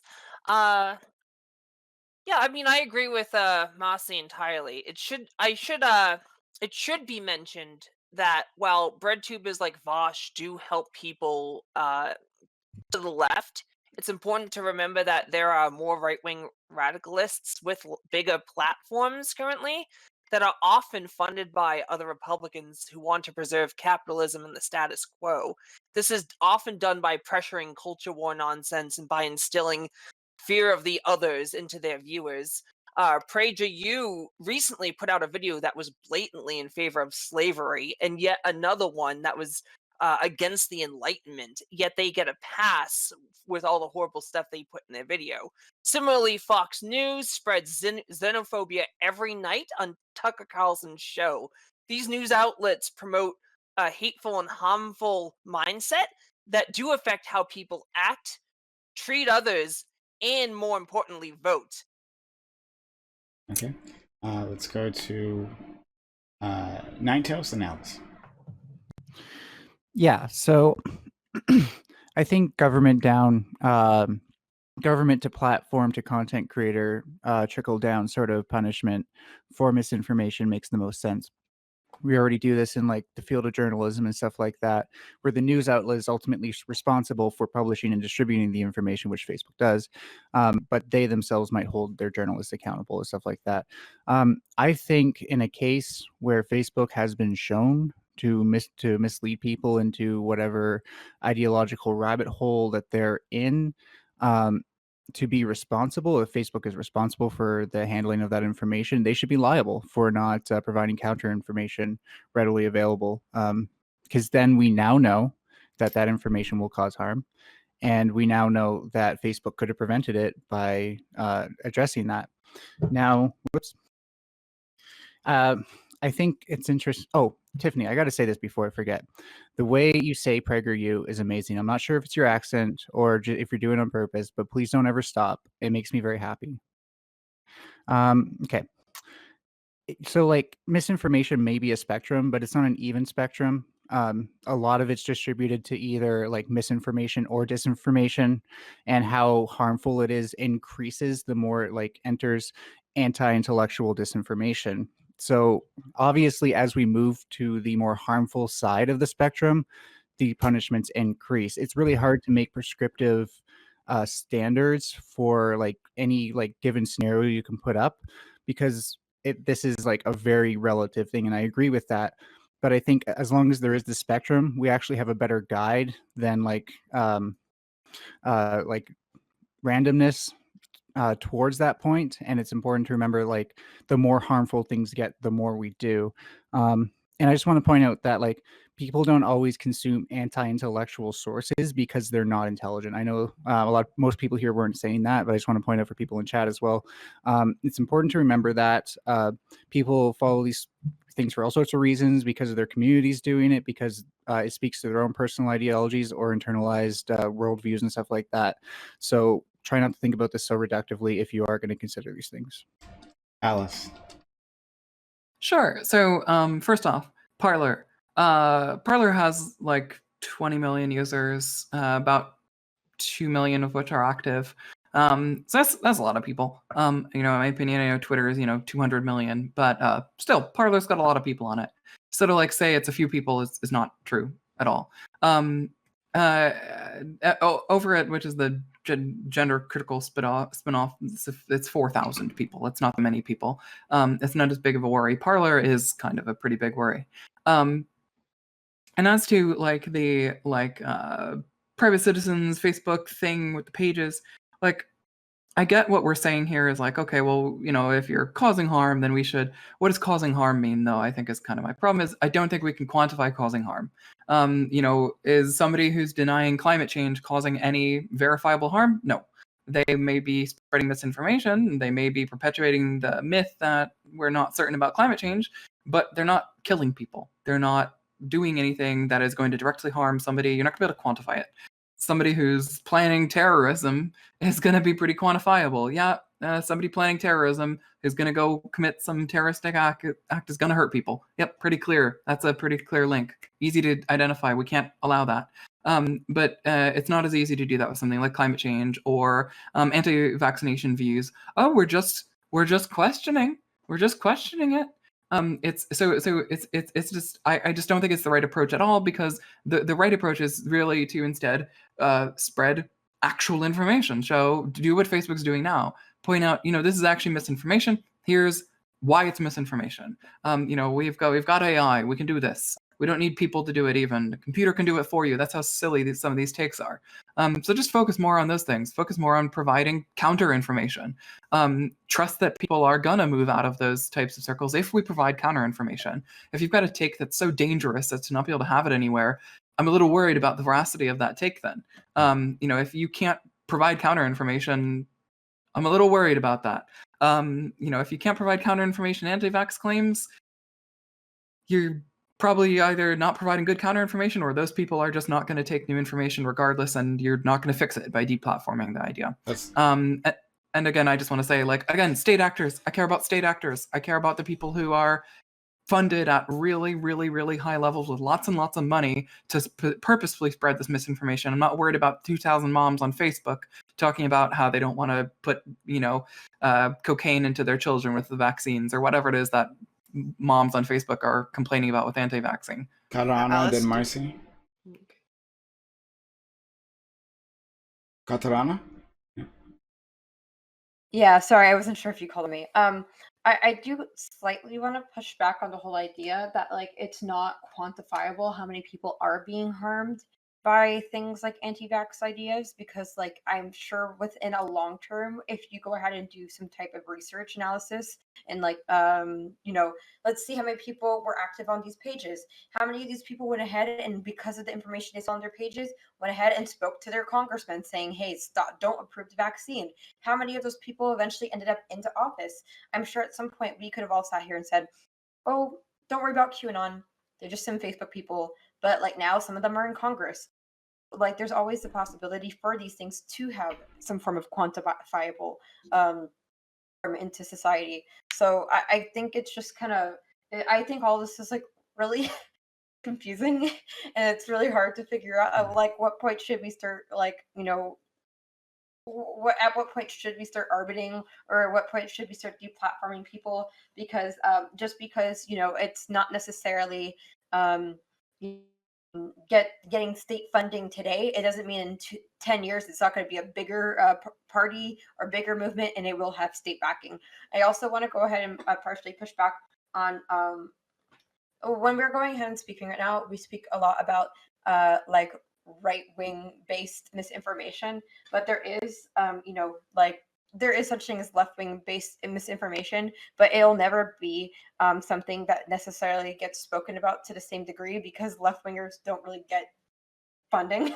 So just because it's not necessarily funded by lobbying groups and huge media like a huge oil mongols that are going ahead and like making sure that information is being disseminated doesn't mean that it doesn't necessarily have a huge impact, because it's just like lefties don't really get funded, and tankies can go ahead and like deny genocide, and that doesn't mean it's not harmful, but it does mean like, hey, no one's really going to go ahead and fund it, because why would like the Coen brothers give a fuck about like tanky rhetoric and things like that? So I don't know. It's like, I think both sides of the stage could be potentially at heart, like at to have the potential to spread misinformation. So, Marcy?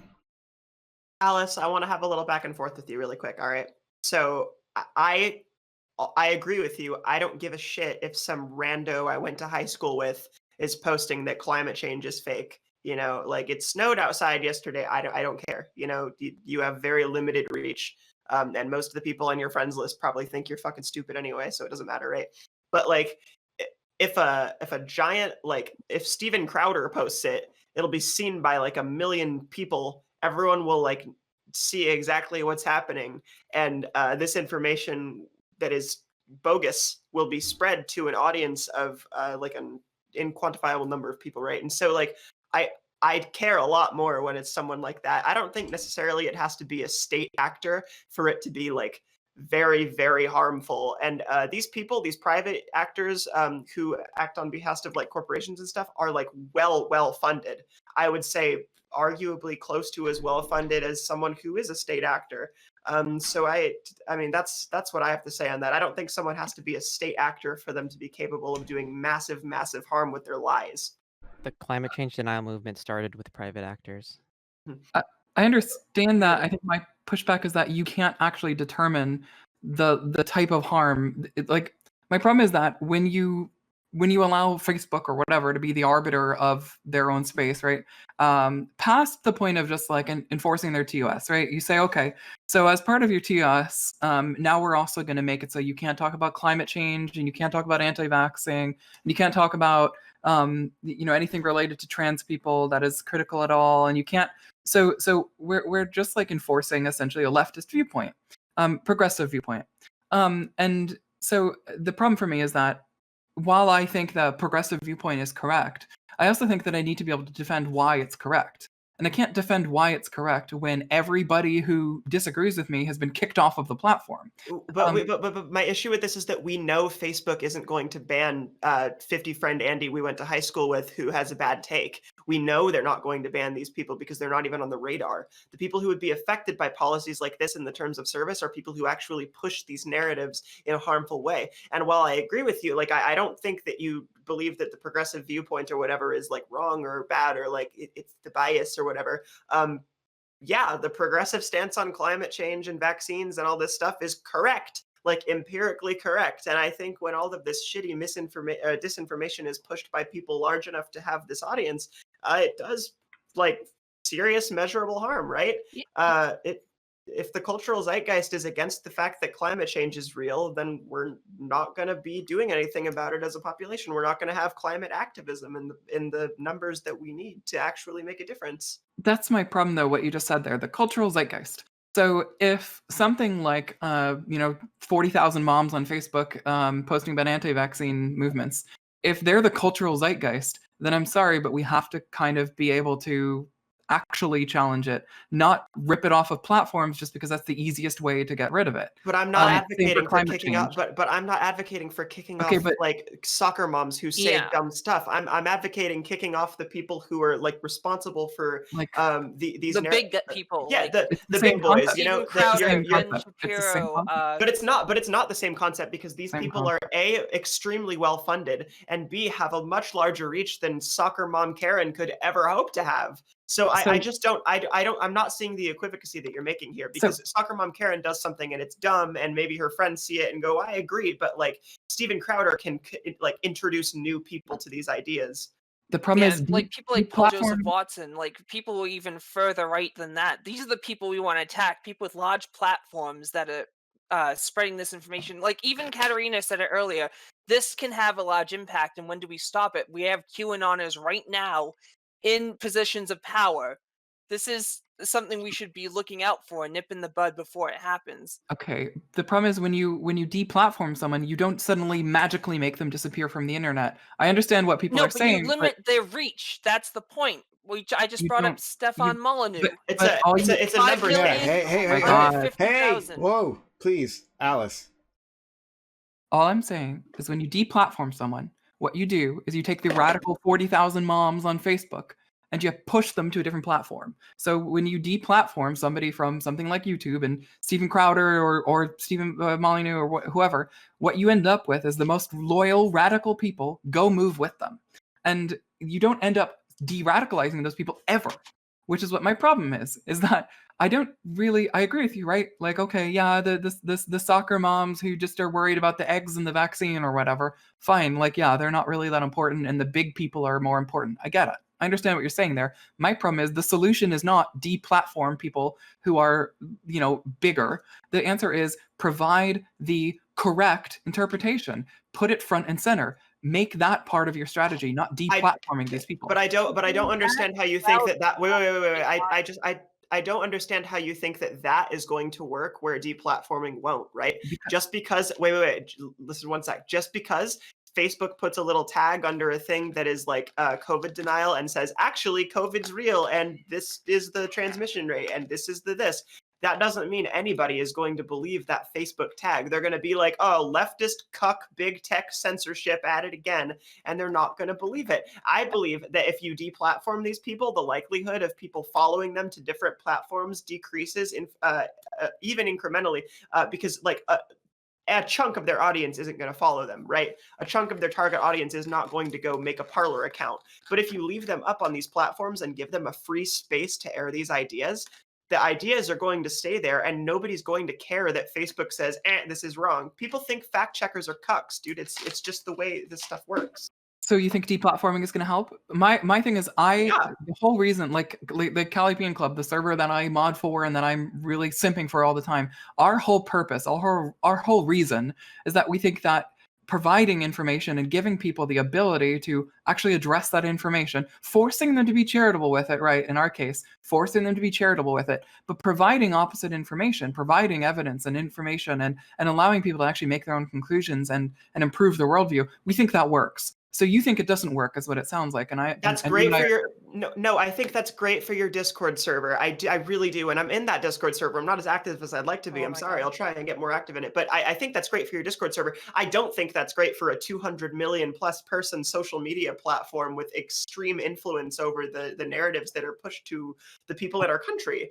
I think that it's much worse for something of that, like the scope of that. When you've got people who are interested in engaging in the discourse and like talking in this back and forth, it's different than when you have a platform full of people who don't think critically and who convince themselves they're thinking critically because the man on the TV is telling them listening to that guy's words is thinking critically, right? It's very, very different in my opinion from your Discord server. So let's Alice, I think people are going to talk to you anyway. So Ninetales, then Tiffany. Hi. Yeah, I'll try to be quick because I know Tiffany really wants to respond. I'm Ninetales Cosmic Love.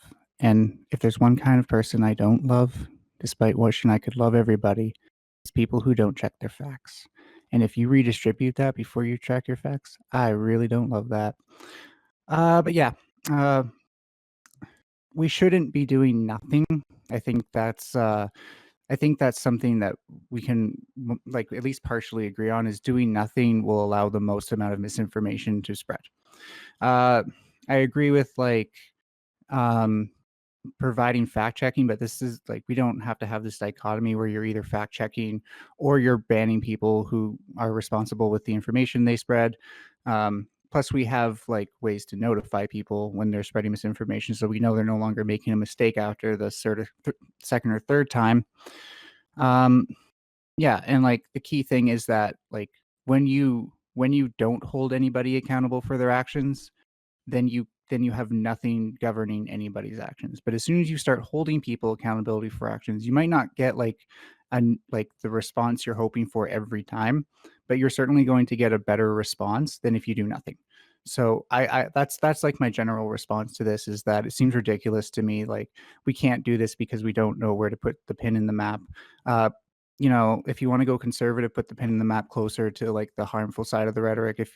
But if you really want to like get rid of this issue, then make it a very open-ended thing, and like have experts consult for a board that then informs Facebook on these things or something. Tiffany. Thank you. Alice, I do agree that we should spread the truth and have all these discussions. I think that is important to changing people's minds and bringing them to the left. We can do that while we deplatform large alt-right content creators spreading disinformation and harming people. It's not like it has to be one or the other. We can do both. Deplatforming does work. Sure, there'll be a dedicated fan base that follows them wherever they go, but going from 5 million to 50,000, that's not even comparable to me. That's ridiculous. And you have to remember, when we deplatform these people, it gives other bread tubers like Xander Hall, Vosh, Prime, for example, it gives them more pull and influence, because there are less alt-right people spreading nonsense and more people like us spreading the truth, which is what you want. So, Alice, you can respond to that. After that, we'll wrap things up. Yeah, I mean, I guess my only pushback on this whole concept is when we want to deplatform somebody who's right wing, and we're calling them alt-right, but some of these people are, you know, talking about, you know, how like Jewish people run the world and whatever, and yeah, we can deplatform those people. I'm not going to argue against you about that, right? QAnon and things like that. Yeah, fine. I think we can all pretty much agree those people are not really at all reasonable, right? But there's some people who are literally just like, I don't know, Ben Shapiro, who we can't really deplatform, or rather, I don't think we can deplatform, because they're basically just talking about what like 40 or 50% of the U.S. population thinks. So like, I guess my problem is, even though I think like our like progressive viewpoint is, you know, correct, and I agree that there's like empirical data and things like that support it, I don't think that we can just deplatform people who disagree with that position. I think we can say that, you know, people who are like, you know, QAnon and whatever, we can say, yeah, these people don't actually have anything backing them. They're literally like talking about like lasers on the moon or whatever, right? They're literally like just spreading entire disinformation, right? But like, we can't just deplatform everybody who's right wing, right? So you can't do that. So we really have to like kind of set a line in the sand and say, okay, so we're not going to deplatform everybody who's right wing. We're not going to deplatform Ben Shapiro. We're not going to deplatform. You know, we have to pick a line. We have to pick a line that proves actual harm. We have to deplatform the crazy people from QAnon who are like spreading, you know, things about, you know, lasers on the moon, turning us all into femboys or whatever. You know, those people we can safely deplatform, but we can't safely deplatform just people who disagree with us. And that's kind of my problem. Is I see a lot of like, I see a lot of this where kind of like we talk about deplatforming some of these people, and sometimes we kind of misfire. We fire at people who are just right wing, and they kind of just believe things that a lot of the U.S. population believes. We can't deplatform those people. It's insane to try to deplatform those people. It's just literally pushing a leftist agenda, as it were, and just further entrenching that 40 or 50% of the population in the United States, for instance, that are, you know, conservative or Republicans or right wing or whatever you want to refer to it as. We can't deplatform those people, and that's my only caution about this whole thing. Is like, I hear what you're saying about the people who are, you know, alt-right, get it, I hear it, but I don't want to deplatform the people who are just disagree with me. I don't want to. I don't think it's going to help anybody. Femboy lasers sound pretty rad, not gonna lie, man. Real I'm a little into that, actually. Yeah, real view. I still advocate for the cages. That's just my opinion. So let's wrap things up. We're gonna go into our open walk-on panel right after this. So we're gonna end things here, but we still have more content for you, so no need to click away. The stream is not ending. The stream is not ending. So we'll start with Alice after all. Alice, thank you so much. Once again, you find yourself against the entire panel. This is it's a position you play often, and I think you play well. I hope so. I hope people here don't end up hating me after these panels. I don't think they do, but I hope they don't. I'm Alice. I am a moderator of the Calliopean Club Discord. Come join me there. Better yet, you can also follow me on Twitch. That'd be nice. I finally actually did the affiliate thing. Isn't that fun? I'm gonna try to talk to more people on here. I've been stupidly busy, but I still make time for Prime because you all should. Subscribe to Prime. Come harass me on Calliopean Club about my shit takes.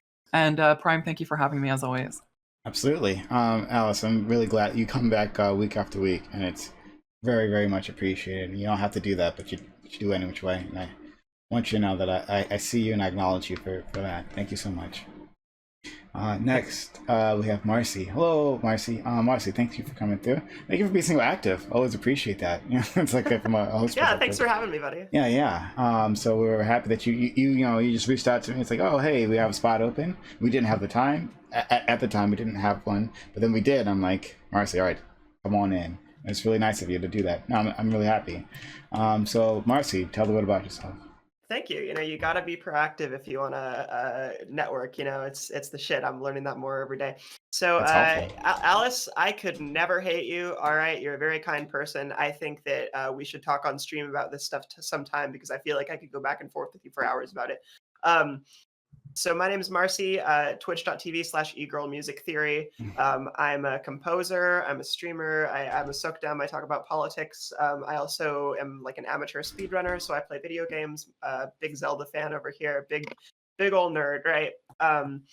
I'm actually doing a series right now where I play through every single Legend of Zelda game. I took a really long hiatus from streaming because I am a hypochondriac and I was going fucking through it for a couple of weeks, but I'm back in the game, all right? Gonna be appearing on Hippy Dippy Recruitment, gonna be appearing on PrimeCayes, gonna be appearing all over the place, all right? It's gonna be a brand new era of Marcynomics, Twitch's #1 Renaissance Tran, all right? We love to see it. Had a great time here tonight. Love you, Prime. Love you, Katarana. I have not been on an official panel that hasn't also had Katarana, so that's fun. But yeah, great talking to you guys. Hippy Dippy. And follow me on Twitter, twitter.com/Marceline. Haha. I'm gonna put it in the chat later. Hippy Dippy. Is that some sort of other show I'm not aware of? No. Yeah, it's not real. I don't think so. Dylan, what? I don't know what. Dylan freezes. What? That just seems really odd that you would like put those random like sounds together. I don't know. All right, it's cool. Maybe that's Dylan's soft retort. Maybe that's what the kids are doing these days. But yeah, I don't know any hippy dippy. Okay. Ninetales. Thank you as always for being here. For jumping in. Glad you're around. Okay. This is probably bad etiquette, but I don't call myself a nine-tailed fox for no reason. Alice, I just gotta say, you just gotta pick a line. You gotta pick a line. You gotta stop making more problems than solutions. And if someone is gonna find the line, it's probably not gonna be you. Just saying. Yeah. So I'm Ninetails Cosmic Fox. You can I'll put my Twitter link into the chat before I go this time, unlike the intro. And you can mostly find me playing Among Us on Fridays. Through Xander Corvus's stream, since I don't have a graphics card. And yeah, so follow me on Twitter. If I start releasing videos on my YouTube, you'll see them. I'm probably going to start doing more 1v1 debates, either on PrimeCayes, or I might go back to my home debate channel of Modern Day Debates. And keep an eye out for me. And oh yeah, I just want to point out, I totally lied. I've actually played Among Us with 2 awesome people on this panel. Not just Tiffany, but Tina. I forgot that Tina has joined us on Among Us for when we raise money for Sway. So that makes me super happy. Yeah, thank you for having me, Prime, and have a great night, everyone. Absolutely. Thank you so much. Next, I read Charlotte. Charlotte, thank you for coming through. And also for always disagreeing with me at least once every time you're here, which is a lot of fun. You're fun to spar with. So I'm always happy that you've seen one to be included. So thanks for being around, Red Charlotte. Yeah, so yeah, my Twitch is just Red Charlotte. Yeah, it was fun. One sec, Marcy, I forgot. Are you medlock pilled or no?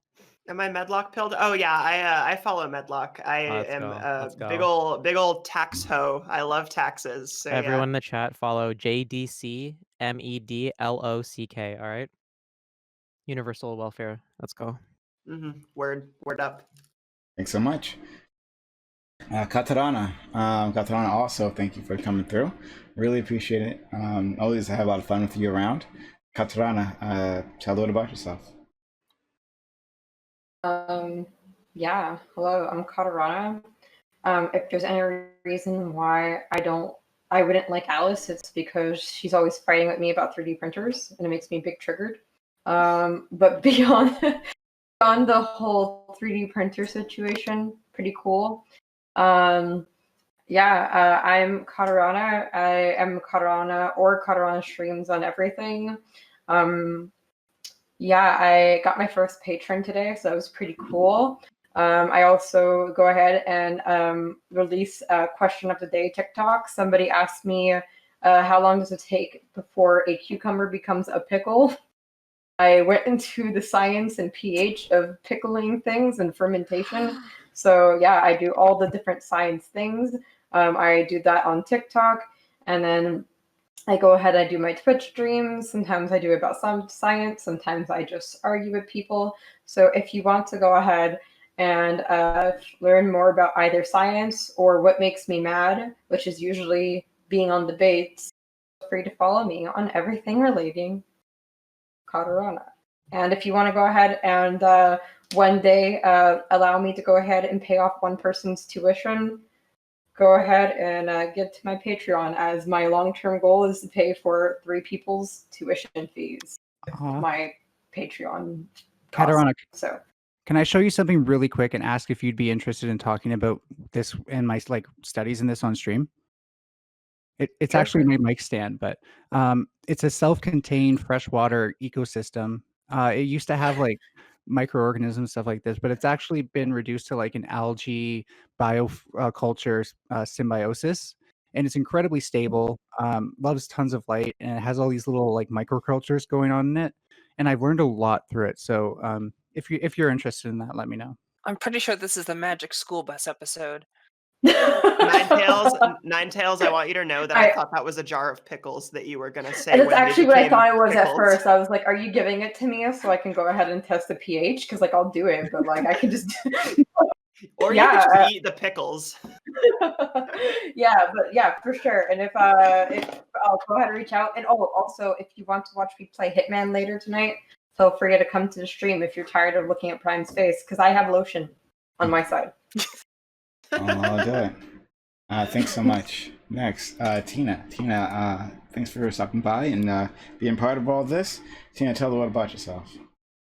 Hi, I'm Tina_2, lotion advocate. I also enjoy talking about things like news from a leftist perspective, and I'll cover things like health issues, specifically endometriosis and PCOS, and I'll talk about politics based around Canada, like pharmacare, Indigenous rights, all that stuff that's very Canadian centric, because we don't really talk about Canadian issues on this platform. Okay, thanks so much. Next, Tiffany Starr. Tiffany, thank you for stopping by, especially last second. Tiffany, tell the world about yourself. It was my pleasure. I love being here. First off, before I get into that, Alice, I just want you to know that I love you. So don't be worried that people are gonna hate you just because you're a little contentious. I think that makes the panel a little more spicy, and it gives a back and forth. We're all just here, circle jerking each other, giving each other high fives and pats on the backs. It'd be boring. So don't worry about that. Secondly, I want to thank you, Prime, for this chance to come on. I don't want to get too personal, but I've been sober for over a week now, and I've been doing much better both on and off panels. And now for the shilling. First, let's get my YouTube out of the way. My YouTube is Tiffany Starr, spelt as it says down there with my name. I do politics. Usually I dunk on SJW, Gamer Bros, TERFs, and conservatives in general. and sometimes I'll go over gaming news and other topics like that.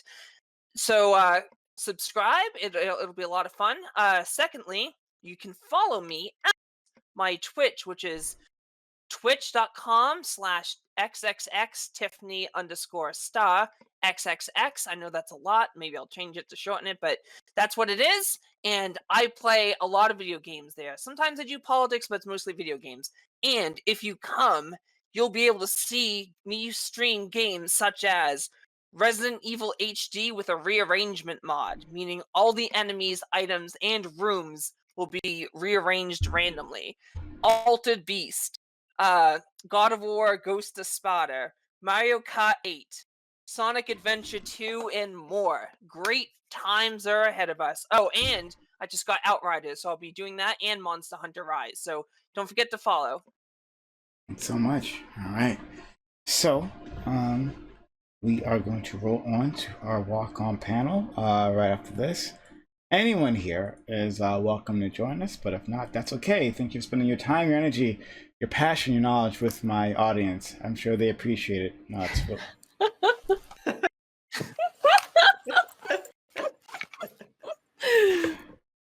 What in the I world? love this green screen effect Dump thing. truck It's so ass. fun. Me after penis removal surgery. Yeah. The Oh yeah, damn by the way, thing needs to go. related to this meme, I wanted to say one more thing before I go. Here's a GoFundMe for one of my friends, SRS. So if you want to go help them out, they would probably appreciate it for their, penis removal surgery. okay. Yeah, please put that link in chat and people can check it out. All right. All right. This is weird. Bye.